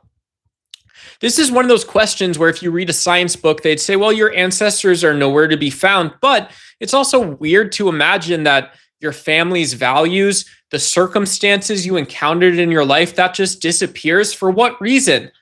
There's a lot of meaning and value. There's a lot of purpose that your ancestors are supporting you. Yeah, I am. Am I a liberal? I choose to be liberal about most issues. But yeah, if you want to just assume I'm a liberal, I'm okay with that too. If you want to have a conversation or you want to debate something, it's up to you. But what do you know? What did you read today? What did you research today? What's your areas of interest, your passions? Truly, what's your curiosity? What's your problem with me, man? Nicholas fucked? Disillusioned Dan. Do I have a booger in my nose? I don't have anything, dude. I'm clean as a whistle. I'm clean as a whistle. All right. So I'm going to be the Florida man. I should shut down my channel because I'm a liberal. And I'm mad. I'm mad. I wonder how many emails President Trump gets each day of someone who wants to be mean and criticize another person like Donald Trump, and it's just Pam Bondi saying, President Trump, I'm mad about this. I'm so mad. Christy Noem saying, I don't know how we solved this one. I'm going to go shopping in Minnesota. Pete Hegseth, President Trump, are we still doing warfighter stuff? Is that right? That's right. That's right. That's right. All right. All right. All right. I don't know why we're so mean to each other, guys. Again, the poll today, I wish Nicholas had seen this in chat. Nicholas, where are you at? Let me call up Nicholas out of the crowd. Nicholas, I have a task for you. I have an invitation. Don't worry about it too much, Nicholas Focht 5712. Shut down your channel, he says. Are you a liberal? I want you to read the poll I set up for everybody. In my devious wisdom, my scheme, my plan. In the first place, everyone, I set up a poll today asking if you believe Donald Trump is powerful or influential. I hope this unifies us, as the fact in the matter is Donald Trump is powerful and influential. We should seek to lobby the office of the president and our current president, a president and the president, Donald Trump, to produce policies that represent our values, not just for Americans, but to represent our foreign interests around the world. Donald Trump is influential, and so I don't know of a single... Personally, I don't know, even though 40% of you say, yeah, this guy can, 37% of you say Donald Trump can go wreck himself, mess himself. And so 37% of you guys have said this. And from my perspective, this is kind of like saying, okay, guys, well, Donald Trump still has a big Rolodex. He still has a way to set up meetings with people. He can say nice things. Donald Trump can still voice what the United States agrees with and disagrees with in cases where our foreign policy questions are sort of not at hand. Maybe we don't know them exactly. And this is crazy because with the stroke of a pen, what this actually means is the tangible reality of the office of the presidency is that Trump can't change things in 5 minutes. He can change things in 2 minutes. He can change things in 3 minutes. He can change things in 1 minute, and he can do it in a big way or in a sort of dainty way that maybe matters quite a bit. And so we should believe Donald Trump, President Trump, the Don, is powerful, influential, and he is our president. He is my president, Donald Trump, even though I disagree with most of his policies. So I want you to sign my change.org petition. I want to be able to speak with President Trump. I want to speak with Secretary of State Marco Rubio.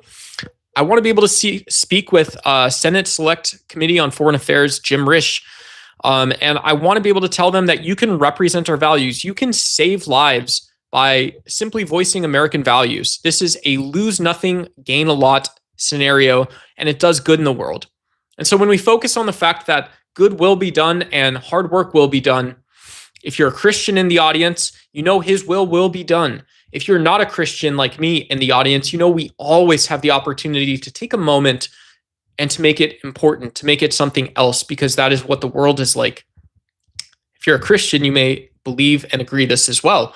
So sign my petition. I need my change.org petition to have 5 of your signatures. And when you guys look around in chat, I know 5 of you guys would be willing to sign this petition. That's it. That's all we have to do, guys. Erica Kirk killed Charlie Kirk. Did you know that? Wow. Charlie Kirk had it coming. That is a fairly hateful name. I don't totally agree. I can read out my teleprompter notes and sort of emote and react a little bit. Is that I disagreed with all of Mr. Kirk's, Charlie's politics. He lived a consequential life. He showed millions of people what's possible on social media and in the real world. And so I don't believe in spreading conspiracy theories that have been advanced by people like Candace Owens. People like Tim Pool have spoken out and criticized Candace Owens. Charlie Kirk, the leaky neck. Wow.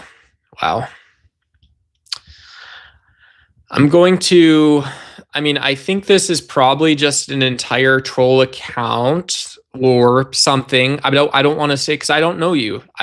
But I'm going to go ahead and we'll just call it a 24-hour timeout. I almost never do 24-hour timeouts, but that is celebrating violence, celebrating death. I'm going to avoid that one tonight, guys. Same old line every time. Rob Reiner was a slice above the rest. Wow. My comedy line was making jokes at Kamala Harris's lost presidential election. That's my line. Again, as a Democratic voter, I'll joke, I'll laugh at myself. I voted for her. I went to the polls in Arizona. I did all that stuff. I voted for Ruben Gallego. I actually wrote Ruben Gallego. Do you know what I told him? I said, Mr. Gallego, I said, do not assume I am not, I'm an Arizonan.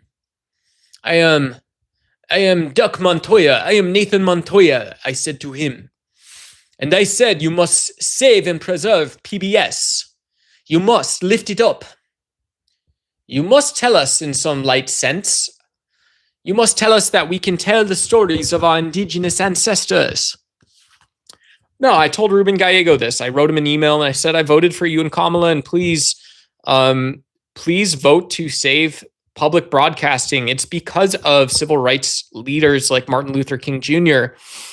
It's because of the stories of indigenous tribes that often are only preserved elsewhere in spoken word or piecemeal in museums and through scholastic studies. These are stories that PBS tells that are American history. Preserve American history and American culture. You might agree or disagree with Trump, but to me, it is still our priority as Americans to preserve American history and American culture. American art forms, things like the blues and R&B. If there's Carlos Nakai or like Navajo music or something, go vote for that, right? Ask President Trump, you're powerful and influential. Please do some of this stuff. This is just stuff that has to get done, and we're going to get it done. And it is not the one priority, but what is a priority is that we focus on policies that save lives and that they're hard for us. They're hard things to do because Americans come together when things are hard. I want a good faith discussion. I appreciate you. Whoops. I'm sorry, Charlie. I have to time out this alt account too. We're going to go for 24 hours on that one too. I don't know you. And I hope that would be my hope for you, is that if you have a message you'd like to get out there, or sort of a way to play and have fun and learn something, and you have a political message you'd wish to voice, I would wish that you could rephrase it so it's maybe smaller, closer to home, in line with reality, and you understand it so other people get a ton of value out of what you say and what you do. I think when you make a troll account that celebrates violence against Charlie Kirk, maybe some people would say inadvertently promotes hateful opinions about Turning Point and the Kirk family. As much as myself and many people adamantly disagree with everything Charlie Kirk stood for and the way he went about his business, as a political participant, the guy was horrible. But as a person, he was consequential life. He inspired many people. He showed people what politics could be like. So I hope you have a way to rephrase what you wish to say, and can find those seeds of compassion and understanding instead. Rebel Patriot, I don't agree with that either. Less offensive to snowflakes. I don't think you're a snowflake for being compassionate and also understanding what violence in the world emerges from and is like. Renee Good had it coming. Wow. All right, guys, that's my sign. I hope a couple of you guys choose to subscribe. Maybe we can clean up how we wish to have some of these conversations and come back and do them. If we don't have to, I don't mind. I don't mind shadow boxing with you guys a little bit, you know. But we have a lot of different people on the channel, right? You know, when we have all these alpha male sort of perspectives on death and life and this kind of stuff, we can all get lost in the sauce a little bit. Again, the main thing I want to get across is you guys can sign my change.org petition. I'm going to focus on some of those automated messages. I know it's not a big deal to everyone, but I want us to be able to have good conversations here. Please like and subscribe. If you get bored, you can go check out my shorts. You can check out my most recent video. I need 5 or 10 of you guys to sign my change.org petition. Go share it. Send it to your mom or dad. Give me feedback. I can go edit this thing, but I really want to be able to have a conversation with Senate Select Committee Chair Jim Risch, Secretary of State Marco Rubio, or President Donald Trump. If you guys don't believe that I can get this done, I want to disagree with you guys. I want you to know that one signature gets us a little bit closer to what we're trying to do. And we're going to save lives here. We're going to save lives because of the conversations we have and the actual work that we're able to get done. And we're able to share our opinion in the way that makes sense to a lot of people. It's the most efficient way to do this is for you to go sign that petition. The most efficient way for you to do this is to go sign that petition. And we can clear up some policy space to save lives internationally. We can clean up some policy space to communicate with the United States' allies and adversaries around the world. We can clear up that space to save lives and keep the focus and the agenda on people who need it more than anything else in the world. So please support me in this. Like the video, subscribe. Thank you guys so much.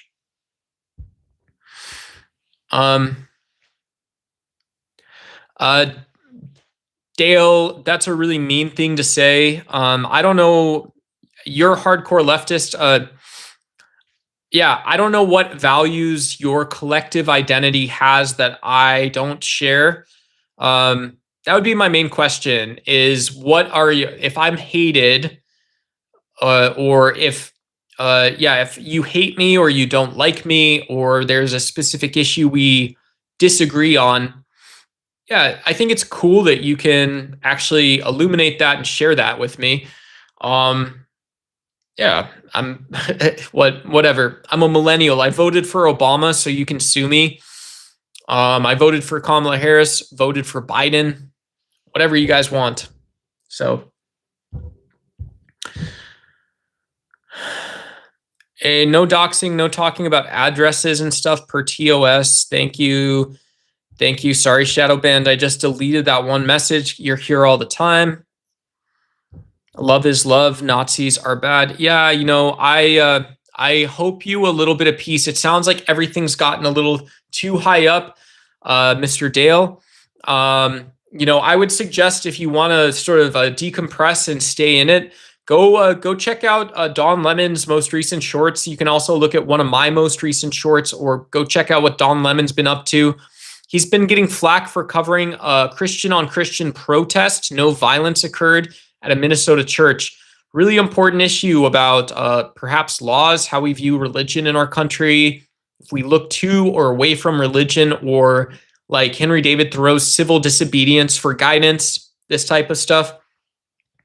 Henry David Thoreau would agree with you that love is love and Nazis are bad, maybe. And you would also agree that there's some small laws that you're able to break without hurting someone, without committing a moral wrong. Yeah, and so I agree with that stuff generally. He's probably beat his gender for me. Wow. 46 MD, man, you know how to, if I have to talk to you like a brother, I'll show you this. If I have to talk to you like a brother, I'm going to do my Alex Stein impression, okay? This is liberal Alex Stein. And just as a reminder, I'm wearing pajama pants. Okay? So I have a bookshelf You guys would remember Ty Lopez saying, I've got a new Lamborghini. We're not doing that, 46MD. We're not doing that. We're not talking mean to people. And maybe the most important part, 46MD, maybe the most important part is your joke was at the expense of other people. Why don't you focus on funny voices and Kamala Harris then? I'm Kamala Harris. This guy voted for Kamala Harris that you're seeing. He can sing songs about it. All my life has been a series of doors in my face. And then suddenly I bump into you. 'Cause like I've been searching my whole life to find my own place. And maybe it's this party talking or the chocolate fondue. But with you, I feel held in a past. We don't have to wander anymore. Love is an open door. Yeah, but don't say you're gonna make your joke. It's bad comedy. It's not absurd, and it's just mean spirited. Mr. in chat. It's mean spirited to say I'm gonna make a joke at the expense of gender affirming care children. It's mean spirited to the people, all the people involved in that situation. And so you can do both better comedy, you can voice your opinion better, you can maybe educate and inform people while you're doing it, and you control a little bit without punching down. Punching down isn't funny. It never really is. And if maybe this is what you're invoking is get ready for the cringeworthy comedy tour, folks. Welcome to 2026. If you don't give a damn, we don't give a whoop. If we don't give a damn, I don't know. I think you could. I believe in you. That's all I'm going to say is you're not going to solve it this second. I believe you can do it, okay? This is the other way we pull people up on stage on my channel, on the DucksY channel. I'm going to say, get over here, big bro, big brother, get over here, man, okay? And I'm going to say this to you real quick because we're streaming. And I have a hat from Goodwill. I have a jacket from Goodwill. I have a shirt from Goodwill. You guys don't like all my nice stuff. Look at all my shit. You guys don't like all my stuff, but what I'd say to you is I believe in you. I believe you have opinions that matter. You're a valuable part of this channel. People look to you with responsibility and intrigue and awe. And you can say, look, brother, I don't know what's gotten between us recently, but what I think it is that maybe you and I can get together. We can grab a beer after work and we can talk it out. How about two guys just chatting? We don't have to put too much on between it or after it. So I think you squash that beef, man. I think you squash that beef. Get on up here, man. Come on. See, Streamlabs is even deleting your stuff. Yeah, Streamlabs, you got auto-modded, bro. Auto-modded. Automatopoeia. Bleep. Auto-modded, dude. I'm having a beer right now. I don't drink anymore, Mr. John Pratt. That sounds like a name of someone who powerlifts. I don't know if you powerlift. This has turned into a huge sausage fest, by the way, which is all right, but it's not because like I'm trying to build like a high school dance thing, like whatever, but like it's cool because we're talking politics. 273 people have voted, and so far we've had 873 chat by men online. John Pratt is a roofer. Cool, man. Cool. I hope you're doing well. A bunch of my neighbors just got all their roofs done. Yeah, I saw one of my neighbors getting their roof done, and I thought to myself, oh, they're getting their roof done. And then very oddly, after that, it was like, oh, there's like 6 houses on my block getting new roofs or new shingles or whatever. I don't know. However you guys do your job. Yeah, cool. Probably about 30 years about that. I don't know, but probably. Boring.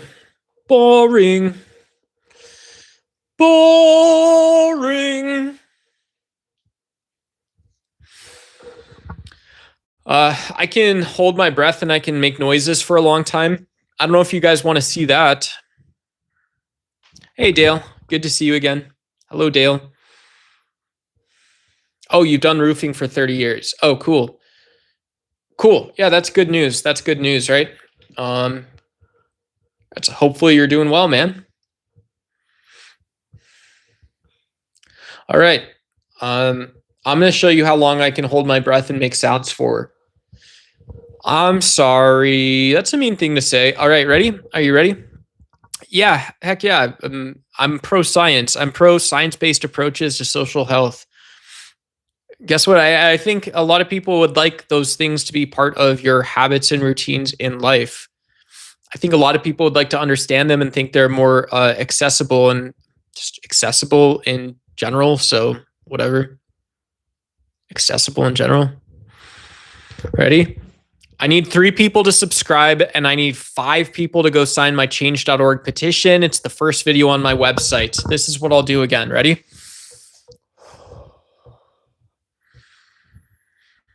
Go.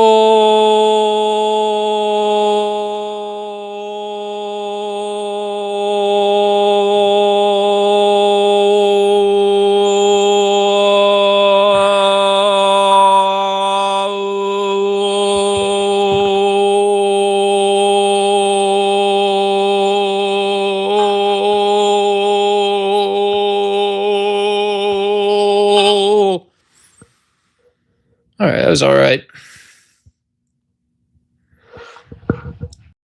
Chester U or Arsenal? I don't know, dude. I don't know that much about soccer. Whoever's got cooler jerseys, whoever's got cooler soccer trading cards. No, I don't know of me having Mexican heritage. Man United, Arsenal, cool. Me estamato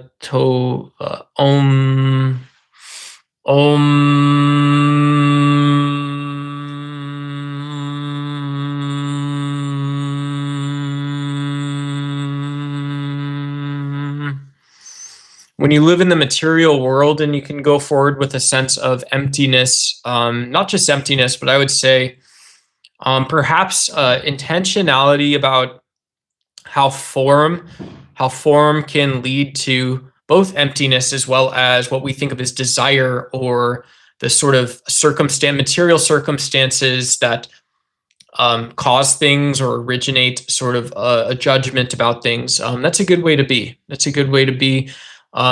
We often realize that, and it can be annoying, but for some people, we realize that we often end up placing ourselves where our form leading to desire can be. When we think of our form leading to a sense of emptiness can be, perhaps we realize that we are just not maximally efficient. We're not maximally sort of focused on the things, or maximally aware of the things that impact the way we value the world, right? I think that's one problem when people learn about Buddhism or Taoism. One problem is people often say, well, I have to see if this is going to make me a better person, right? Isn't that the point of religion? I'm happier, I'm a better person. It's like, yeah, well, you just have values in the world. And I'm not saying you have to land up being a Buddhist or a Taoist or an atheist or a secularist, or you can be go be Christian, Jewish, go be Muslim, but yeah. Yeah. I think people overshadow, I don't know. Okay, so people shower often because our diets are really bad too. So our diets are bad. We also, if you think about what it's actually like to drive to work and then drive home, those are both reasons maybe that like the frequency of showering lines up, is because like, well, you're outside of your house for 60 hours a week and then you come home and you want to shower. But yeah, I definitely think that like if you drove less, if you ate healthier and stuff like that, and maybe drank some water, stopped drinking like weird fluids, stopped, like regular snacking, there's a world that exists where a person or people don't need to shower as often. So I think that's also something understandable.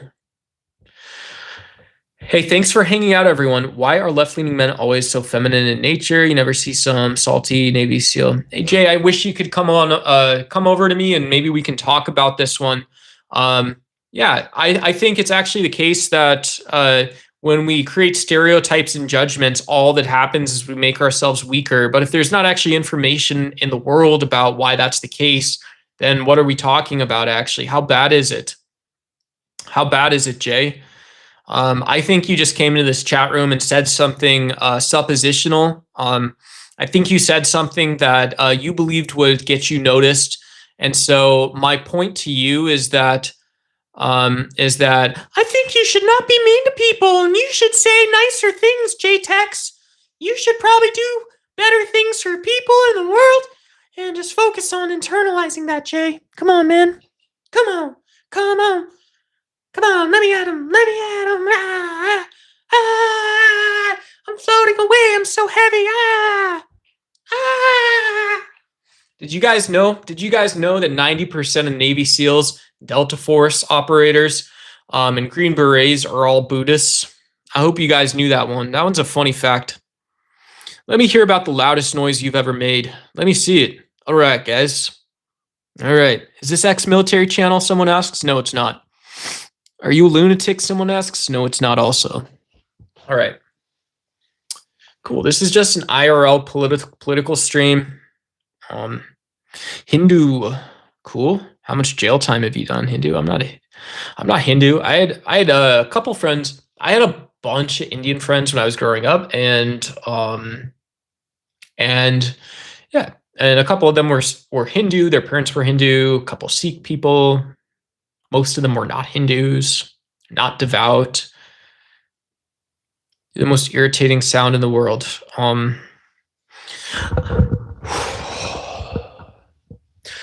I've been standing at the edge of the water long as I can remember, never really knowing why. And I wish I could be the perfect daughter, long as I can remember. And I will lead this star. Da, da, da, da, da, da, da, da, da. See the light at the end of the world. It calls me, and still I know how far it goes. And the light at the end of the something, it calls me, and still I know how far I go. I am Moana. Was that annoying? That was pretty irritating. All right. Do you know what I was telling you? I was telling you, look at how hard I work, everybody. I work hard at things that piss you off, and it ain't. I told you, you think I work hard at things that piss you off, and I don't work hard at those things at all. That's all I said. I said, I want you to understand, because I can't understand it that well. It's what you said back to me. And there you go, brother. How you doing, brother? Are you going to vote Democrat after this? Are you a progressive Democrat? Kamala Harris in 2024, Kamala Harris in 2028. My petition to Senate Select Committee Chair Jim Risch, Secretary of State Mark Rubio, President Donald Trump in 2026. Right now, that's the present moment, my friend. Thank you for entertaining me. I hope I annoyed you as you requested. And I hope you also sign my change.org petition, because it seems like a fair trade to me. Thank you very much. I appreciate that. The world finds agreements, finds trades. If you believe that, you're not agreeing on anything. I hope you agree with me on that, though. Take care. All right. All right. I'll tell you what I think I need to see out of Hollywood. I need to see a film ASAP that tells the American people what it's like to go spend some time on an oil rig, maybe down in little Mississippi and Texas, maybe an oil refinery, maybe a big-time city slicker oil energy executive. Maybe it is the case that you can support oil and gas in the United States and support Hollywood. Now, I've heard people who have conspiracy theory that Hollywood is run by the Jews just run it. And I disagree. I think you just need to see a big-time oil and gas executive movie on the silver screen. So I'm working on a script for you guys right now. I'm working on a script. Song Jones just got here. You like songs? What kind of songs you like? Some people live for the fortune, and some people live for the fame. Yeah, some people live for the power. Yeah, and some people live to play the game. And some people think it's the physical things that decide what's within. Boom, boom, been there before. I can't sing that song, man. Maybe a little bit. Retracted scapula, fucking bring it back to Africa. The actor with bad habits and badder than Tijuana. Show us your Kobe poster again. Let me see. I don't think I have a lot of Kobe stuff left. Happy to go check though. A little Mamba. I know some people are weirded out, rightfully so, because of Kobe's sort of checkered history, allegations against him. But let me go see if I have any Kobe Bryant stuff. I'll tell you this: Kobe Bryant is like 1% of my basketball stuff, if I have any still. But I'll go check. I'll go look real quick here. Let's see. Okay. I'll show you guys. I have like the creepiest Kobe Bryant collection. This is like the creepiest, if you're a sports card collector, this is maybe the creepiest Kobe Bryant artifact you can have. This is one of the Upper Deck Trading Card Company's holiday cards that they give their employees. And it is, and look at my shit. Look at all my stuff I got, guys. Come here. Come here, man. Come here, man. Come check this out real quick. All right. I got to show you this. I got to show you this, guys. Come on. This is my Kobe Bryant Upper Deck trading card. It's Kobe Bryant. Kobe worn. So while Kobe was alive, he wore this Santa suit at an Upper Deck holiday party. He was kind of one of the big time athletes they had signed to make memorabilia, do some autographs, do like photo shoots for trading cards. And this item here is a Kobe Bryant worn Santa suit trading card. And so they made about 1,000 of these. It's fairly rare. It's fairly cool. What does that actually matter to you if I'm trans or not? What does that matter to you? Or if someone else is here is trans, what does that matter to you? Are we talking about that? Are we talking about like an everyday conversation, like my sexual identity? I'm a heterosexual cis white male. You look a little. Why? Because I have a beard? How? Like, I don't know what that even means. You sound a little. You just want to make people feel insecure, or I don't know what you have going on. I honestly don't know. I'm sorry. You want me to go live in crap with you or something? Sure. Whatever. See, that's how you ruin someone's mood. If someone's in a good mood, you say, well, I don't want you to be in a good mood, so I'll say something that makes you like me now. That beard is a bit glue on. I've had it for a while. It's not glue on. It's a normal beard. It is a normal beard. It's not actually a glue on beard. It's a normal beard. There's not really anything else to say, I don't think, but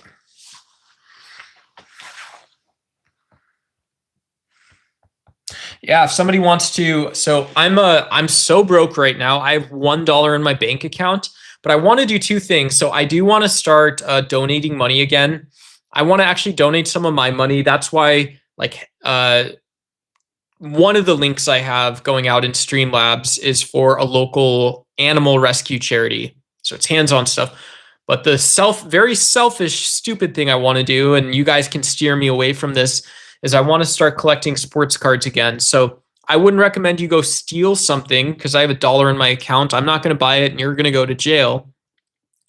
But if any of you guys collect cards and you guys want to sell me cards at some point, I'll be like, hey, let me talk about this, Ollie Weaver guy. He's from Europe. He talks about, how there's a weak security complex in Africa and how you have like a neutral complex in ASEAN trade blocks in Southeast Asia. But let me talk about this Ollie Weaver guy first. I'll introduce this idea, and then you can talk to me about the basketball cards that you have for sale, okay? After we get through all this, guys, after we get done with everything, after we talk everything, I'll tell you this. I'll tell you the best day you're going to have in the world is when you get a basketball card that you really wanted. The second best day you're going to have in the world is when you save someone's life by doing hands-on charitable work, either you personally or you're funding it. Checkbook activism. We reconceptualize citizenship. Do you know that in the United States, we used to encounter poverty very differently? People stricken into poverty, into illness, really lacking well-being, poor circumstance. It was everywhere. We've pushed these things out. An essential part of our life today is actually engaging with each other to think about, are you guys all like secretly PhDs and doctors and stuff? The Michael Jordan card, huh? I don't have many Michael Jordan cards. I don't have any. They're very expensive. And I have the cards I collected when I was a kid. That's my excuse for collecting basketball cards, is I loved it when I was a kid. And I still have some of those cards. None of them are worth anything. They're basically paper, but yeah, they're the ones I collected as a kid. They have maybe some sentimental value, or it's my collection or whatever. So hands off, stay away. But yeah, we didn't push out nothing. I'm building an Ellis motor. That's the best thing. I used to drive, the car I drove in high school had a Chevy LS. It was a 1990 Chevy Caprice that was from a police auction. It was an old unmarked highway patrol car. So that was kind of cool. I'm not that cool though, right? If you talk to my dad or my brother about that, they'd be like, yeah, oh, that's the, the Caprice, the Chevy and all this, whatever, blah, blah, blah, blah, blah. You guys could talk about cars forever. I don't know anything about it. I truthfully don't. I truthfully don't, guys. I have a lot of pride in my family. I don't have a lot of pride in groups that I associate with in society. I'd happily spend time discussing, creating social media, making content, having conversations, going out and talking in the community with people, with other progressive Democrats. That also doesn't mean that I have pride that I'm a progressive Democrat, right? My hat doesn't say Democrat. It doesn't say Kamala Harris or Waltz. It doesn't say Waltz Harris or whatever. My hat is a Lifetime Fitness hat. It is a free hat from a gym that I bought from Goodwill. And so it's yeah, we have a ton of shared values, but I don't have a shared value being a progressive Democrat, right? That would mean I'm a fascist. That would mean I'm a fascist ethno-nationalist if I'm a white American, Western, rational, progressive Democrat who believes in institutional liberalism. I have pride in my own values and maybe my family a little bit. I don't have pride in groups I associate with. Hey, get the Irish guy, eh? How about there though, bud? Song Jones, get up here. Wait, let me have a look at him first, okay? Do you understand? I don't know. I thought I would just mention that. You know what? This Drake fellow, he used to say this thing FAFO. And people didn't take it seriously, right? Do you know why? It's because 99% of the beta males in society are like little pudgy slime balls today. We'll talk about this sometime soon. Do you understand this? I'm telling you guys, I feel like a concrete slab sometimes, like I can't move, like I don't have freedom, like I don't have peace in my heart. But, these FAFO guys, it's like, yeah, well, I told these other sludge balls, hey, FAFO, and they told me FAFO, and we laughed about it there. We had some fun with it. No, I can tell you. So I'll tell you this. I had some really talented friends growing up. One of my friends was a college athlete. He was a college athlete at what do they call it? Division I or Division A, like big schools. So he was a track athlete at the state school. And there's two things to realize. One is every person is pretty capable, smart, Thomas Hobbes told us that people are all as capable as their neighbors. So very important point. In politics, there's no one who's less cunning than the other. Everyone can pursue their interest and has their own way to manage that. But I'll tell you this, there are some people who are more physically capable than others. And the fact that you go powerlift, the fact that one time you pulled 625, the fact that you see yourself as a brick does not mean anything, because if your head is on a swivel, if you cannot move your body, if you can't hold your balance in different positions, if you're not comfortable in uncomfortable positions, you should be very, very humble. And it's not because people are violent in society. It's because there's no excuse to ever be an asshole. There is no excuse to ever be an asshole. So very important point. I'll just mention that I'm a small guy. You guys can see my wrists are very skinny. When I stand up and I'll show you guys. Let me show you guys this. Whoops. Give me 1 second, guys. I'm changing.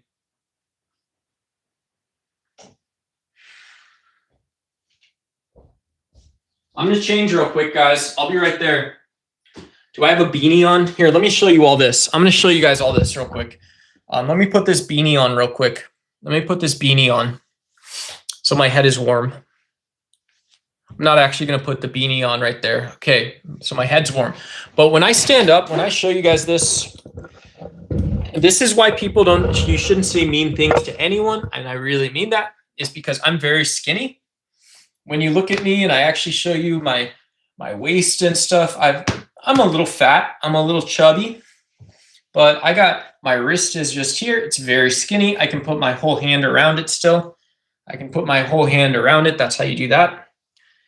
But I'm not like, I'm also not like nothing. And so like, this is like why I don't like that, like Drake and stuff, like said, well, you know, FAFO and you only live once. That's the motto, you know, YOLO, you know, this kind of stuff.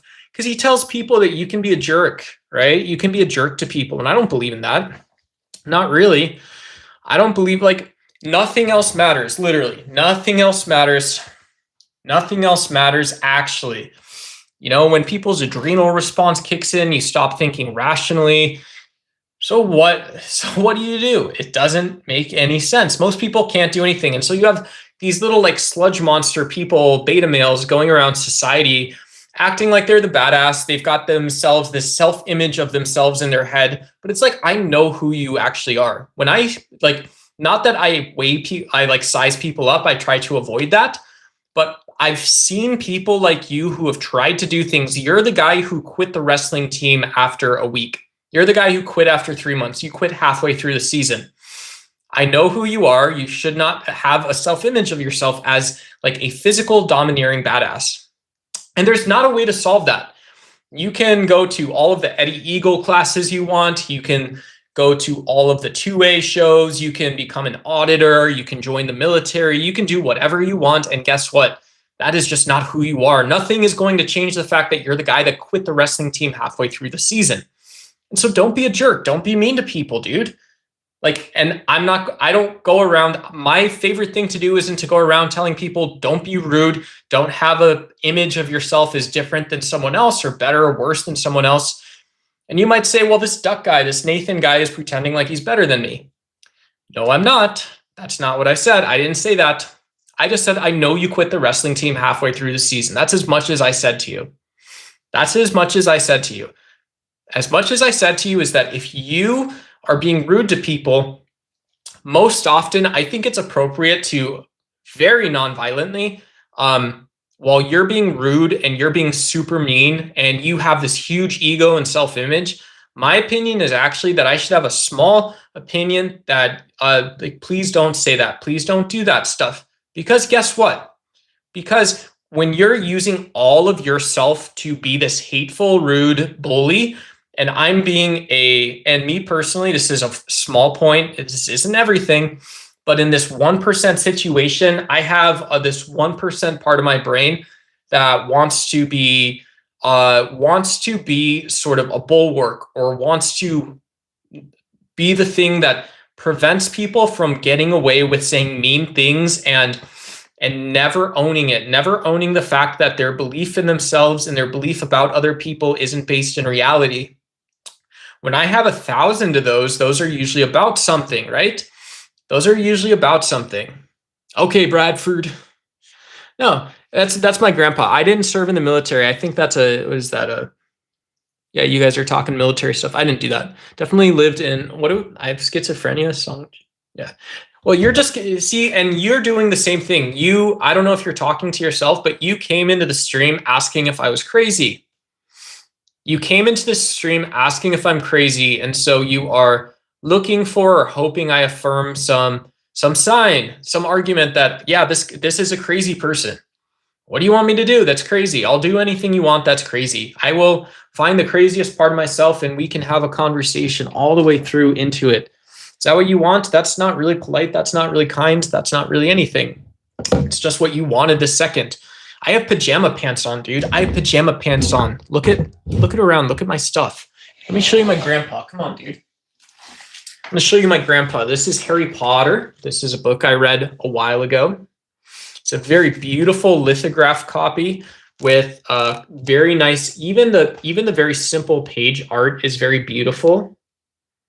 It's very crisp and very interesting. It's very interesting paper and stuff like that. So that's what we do, guys. That's what we do here is I come out, I try to act funny. I try to say more interesting things. I try to say things that you guys want to hear. And if you guys want to see me act like a crazy person, I just say, okay, because is this going to help you be content or to be at peace? Is this going to help you to be someone who actually believes in peace and nonviolence? Is this someone who believes in being more informed politically? Or believes that information can help you be dedicated, be committed to being nice, to being lots of different things, actually. I hope so. You should get yourself a girlfriend or a PS5. I got a mobile phone, dude. I can game on my phone. I think you're funny. Maybe. Hey, Karen, I saw you earlier. Hi. I don't know if I said hi earlier, but good to see you. Good to see you.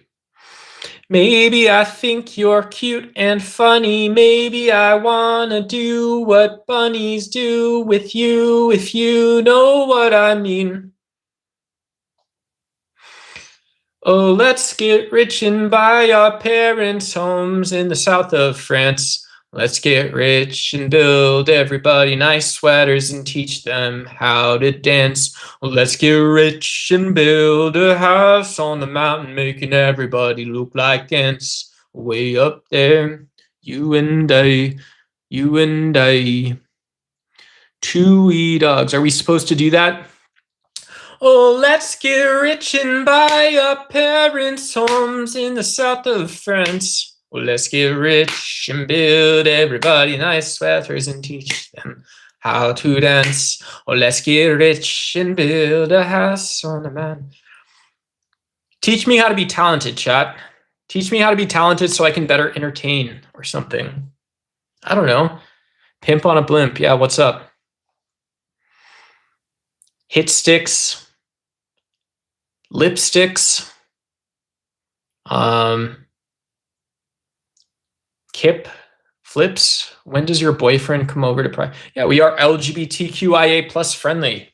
I'm just going to say the same thing over and over on that kind of stuff. No offense. Let me know if that's okay or that's right. Oh, let's get rich and buy our parents' homes in the south of France. That one is by Ingrid Michaelson. I think it's called You and I by Ingrid Michaelson. Let me double check. Here, I got something for the Gen Z gamers. You guys know this one, right? How did that one go?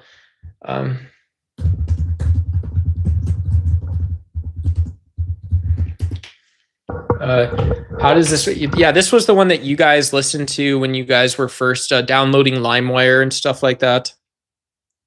How does it go? I was scared of dentists in the dark. This one's kind of funny. I was scared of pretty girls and starting conversations. Oh, all my friends are turning green. You're a magician's assistant in a dream. Ah, ooh, oh, and they come unstuck. A lady running down to the riptide, taken away by the dark side. I want to be a left-hand man. I love you when you're singing that sad song, and I got a lump in my throat because you're going to sing the words wrong. There's this movie that I think you'll like. This song's not very good. It's not very good. It's not like Bob Dylan. It's not eternal. That's what I would say. There's this guy decides to quit his job and head to New York City. Oh, while my friends are turning green. You're the closest thing to Michelle Pfeiffer that I've ever seen. Oh, baby, running down to the riptide. I want to be your lantern man. I love you when you're singing a sad song, and I want to thump in your throats. Shadow Band. I'm in Arizona. Yeah. Oh, all my friends are turning green. Massachusetts. Heck yeah, I love Massachusetts. That's where AOC went to school. I don't know if you guys know AOC, but I'm a huge fan. I'm like the biggest fan of AOC. She went to Boston College in Boston. Duh. And so then she goes back to like New York City and just becomes the girl boss of NYC. And then pretty soon people just start to recognize AOC as the boss of New York City and of US politics in general. Oh, guys, go get me Jim Risch. You guys don't do anything for me. Come here for a second. You guys come up. I'm asking the boys in the chat who've been talking the whole time to come up front of the class real quick. This is tax insurance.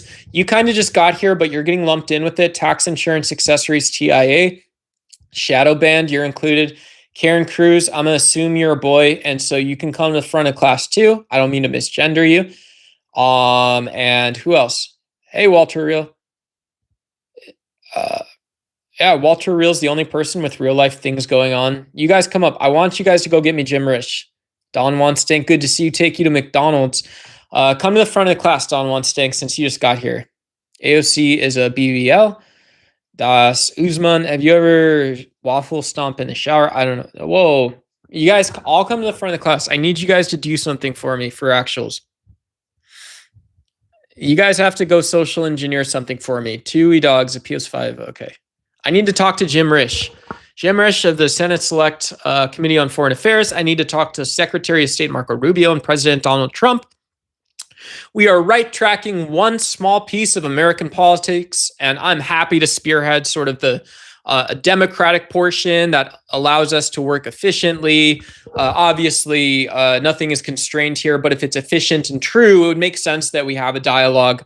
And so what I want to do is I want to inspire the ability to have both understandable policy platforms and positions towards places like Sudan and like the Sahel, maybe like Ethiopia, where we're seeing the UN incapable of solving resource crises and solving conflicts that may have some political connotations to them, as well as tribal, local, and resource crises. Guys, very simple stuff, You're Jim Rubio. That's not a person I ask for. I ask for Jim Risch and I ask for Mark Rubio.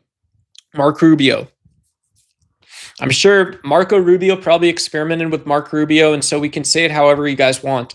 It's always going to end up doing and being the same thing, which is that American citizens are just one large group of citizens who can go create enormous impact around the world. Matthew, get up here real quick. Name 1 or 3 black or brown who were shot less than 10 months ago. And the exact ways are nay good. And when Matthew, get up here. We're not doing that right now. Here, I'm going to delete your message, Matthew. You come to the front of the class real quick. I'll tell you what we're doing. Have some fun with this.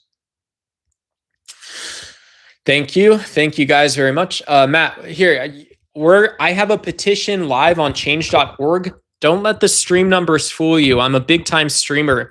you guys have helped my message. You guys have helped really just this new message, but you guys, we have collectively, I've individually gotten in front of 27,000 people in the last week.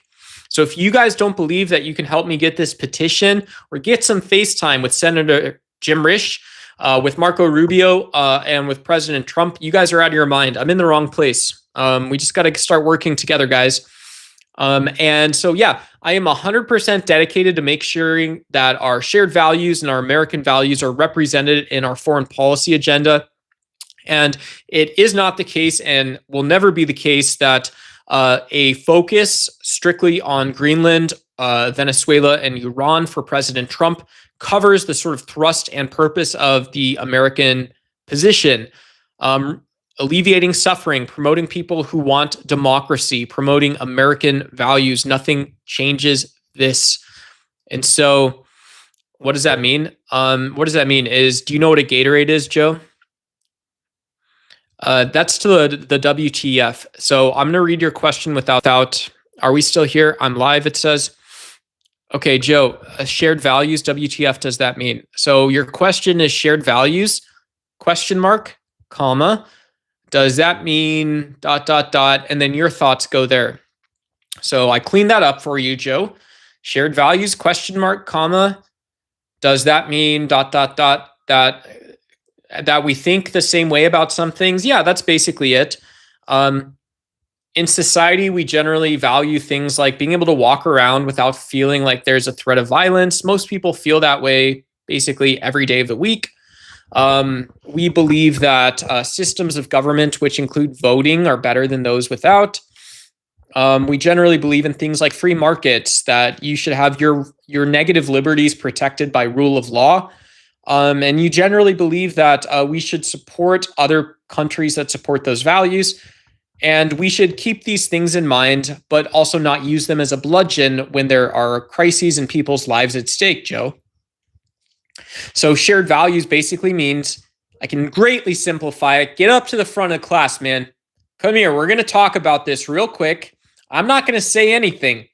If you didn't get that out of me, get up here. I'm not saying anything. I'll tell you what. We're not going to bludgeon people. We're going to save lives. That's what matters. What matters is that when the U.S. takes a strong posture on solving crises, like a lot of leaders around the world wish the United States would do, we can make progress. We make progress. These are not political bargaining chips in any sense of the word. And when we find ways that we can work together, solving issues that matter more than anything else, we make progress. Joe, get up here. You're not free to go yet. You asked shared values, question mark. And I'm not very smart, but then you said comma, ... Does that mean ... You didn't leave your opinion, Joe. What are our shared values? What are our shared values? This is some like solipsist view, some view that our psychologies are so unique that we don't share common traits, but we're having a conversation right now. That's the philosophy of it. Our brains all have the same brain parts. They all work really different. We have plasticity, so our brains adapt. So we all end up becoming really drastically different people in light of very similar circumstances. I'll tell you something funny. You can grow up in a New York high-rise, and you're more similar to me if I'm a homeless guy in Arizona, respectfully. So I'm a homeless dude or something in Arizona. You grow up in a penthouse suite in New York City, a penthouse apartment, maybe a 2-story apartment, something nice. Maybe you got an indoor pool, all kinds of good stuff. $30 million spot, $35 million digs. We have more in common than still me and you versus every other sort of non-human animal. We also have more in common in terms of values and more differences than a lot of other people. So just think about that for a second. Hey, what's up, Vixie? Good to see you. No, you're allowed to be hairless. I hope you're well. North Africa is like Algeria. Cool. I hope Africa and Algeria as well. North Africa. Where is Algeria? Pull up that map for me real quick. Give me Jim Risch. Jim Risch can point to me on a map where Algeria is. Tell me what they are and who they are and what they... Does Algeria have water? It's a country in North Africa by, Tunisia and Morocco. Tunisia is cool. They're an Arab Spring country, I think. Tunisia has, in opposition to Donald Trump and MAGA's talking points, Tunisia has a Democratic Party that's all Muslims. They have a Democratic Party, and what the party says they do is they say, yeah, we support Muslim policies, but they're a democracy, and they don't do things that are anti-democratic. So there you go. There's pluralism in a nutshell. Is it possible? Well, in 2026, it is possible. So whatever. Is that the U.S. posture, Mr. Nathan, Mr. Ducks Y? Are you a crook? Is that the United States posture on Tunisia, that it is possible to be Muslim, pluralistic, and democratic in 2026? Yeah. Yeah. Like, I don't know. Do you have a reason why it isn't?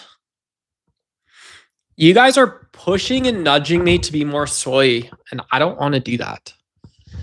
I'm a genius. I'm a genius. All right, genius. All right, genius, come on up here.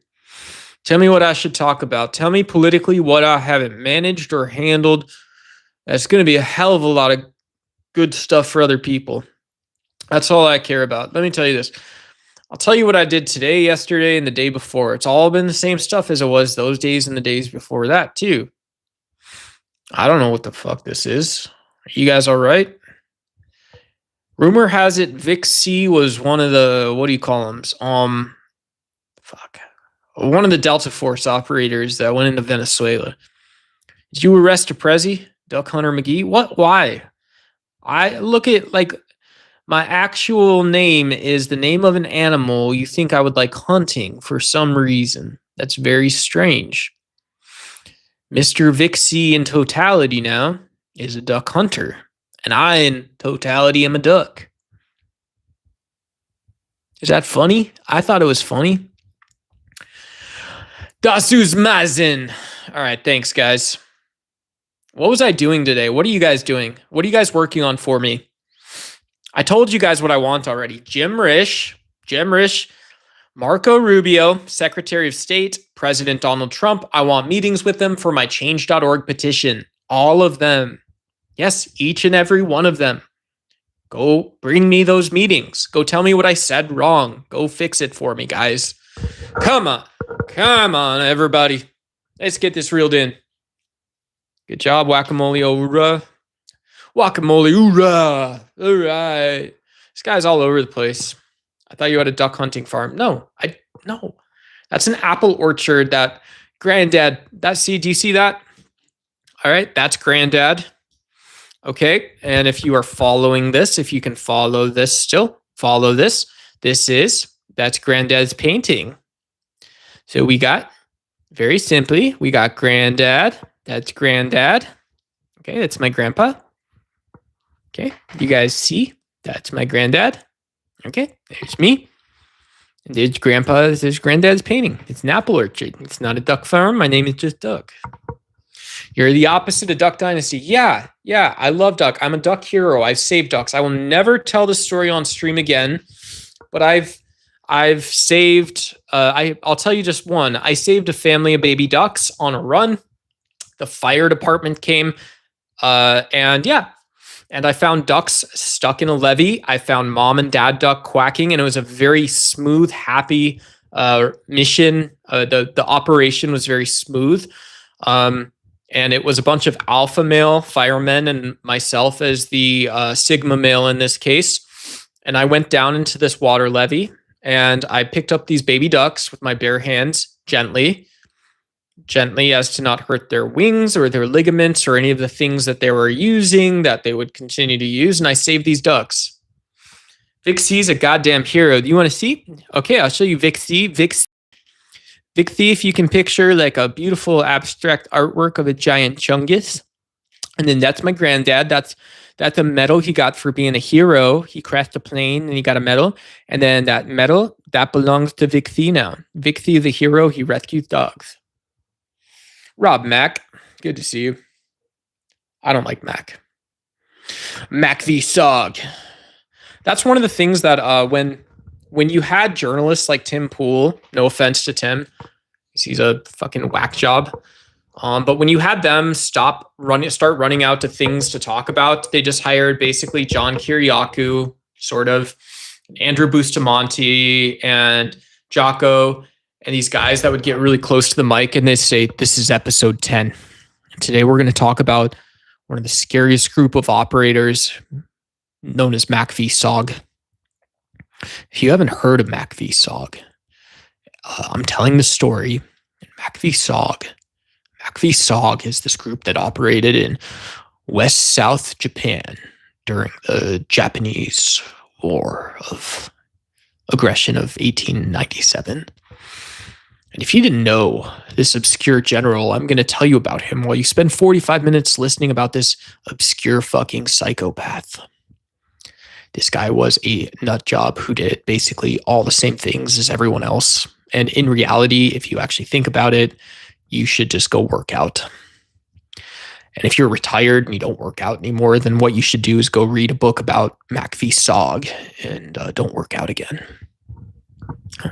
No, but that's how I feel about it. Oh, you're so mean to me. It's like, well, bro, you know, these guys didn't want to actually do work. So they came up with these little teacup pig talking points and said, yeah, you got to go whole hog. You got to go whole hog on most of this stuff. If you don't go whole hog on it, no one's going to listen to you. You're not going to be entertaining. Come on, guys. Come on, man. Yeah, this is who got timed out, who got deleted. Duck eggs, not dick. Cool. I'm going to close out the stream, guys. We did pretty well on the poll. 60-40, nothing too exciting. Maybe I'll talk about tomorrow. I'll show you guys this poll result. You guys can see how many people dropped through. Ha, ha, ha, ha, ha. Yeah, I hope it was funny. I hope it was a little funny. I can do funny stuff in the future. Just not right now. I'm hungry. Not for any of the stuff you had mentioned. The stuff you had mentioned, not in my fridge, not in my heart, not in my stomach, not in my mind's eye. That is to say, I think I'll have peanuts. Yeah. Thank you guys. Like I mentioned, you guys have helped me get the channel in front, like the YouTube stuff in front of like 27,000 people. To me, that's a big deal. The reason it helps me is because I have a lot I want to say, and some of it's important, and I try to actually weed that stuff out. I work my ass off outside of social media to try and not be totally uninformed and hopefully create a place where we can have conversations. So you guys have helped in the last week us get in front of 27,000 eyeballs, your messages in front of new people you maybe wouldn't have talked to. And I'm excited. If you guys want to spend 5 minutes in the next 24 to 48 hours thinking of how to say the things you guys say when you're hanging out a little better, make it a little funnier, make it a little more informative to show people what you actually believe.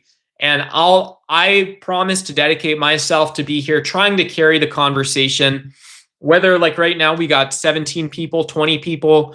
Yesterday we had 180 people in chat at one point. That's when I cut the stream off.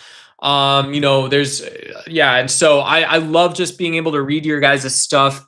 And as erudite and pointed and opinionated as your argument is, it's a lot of fun to see you guys. And so thank you guys. Do drop a subscription, like this stream, and I'll catch all you guys later. Thank you. Take care. Bye.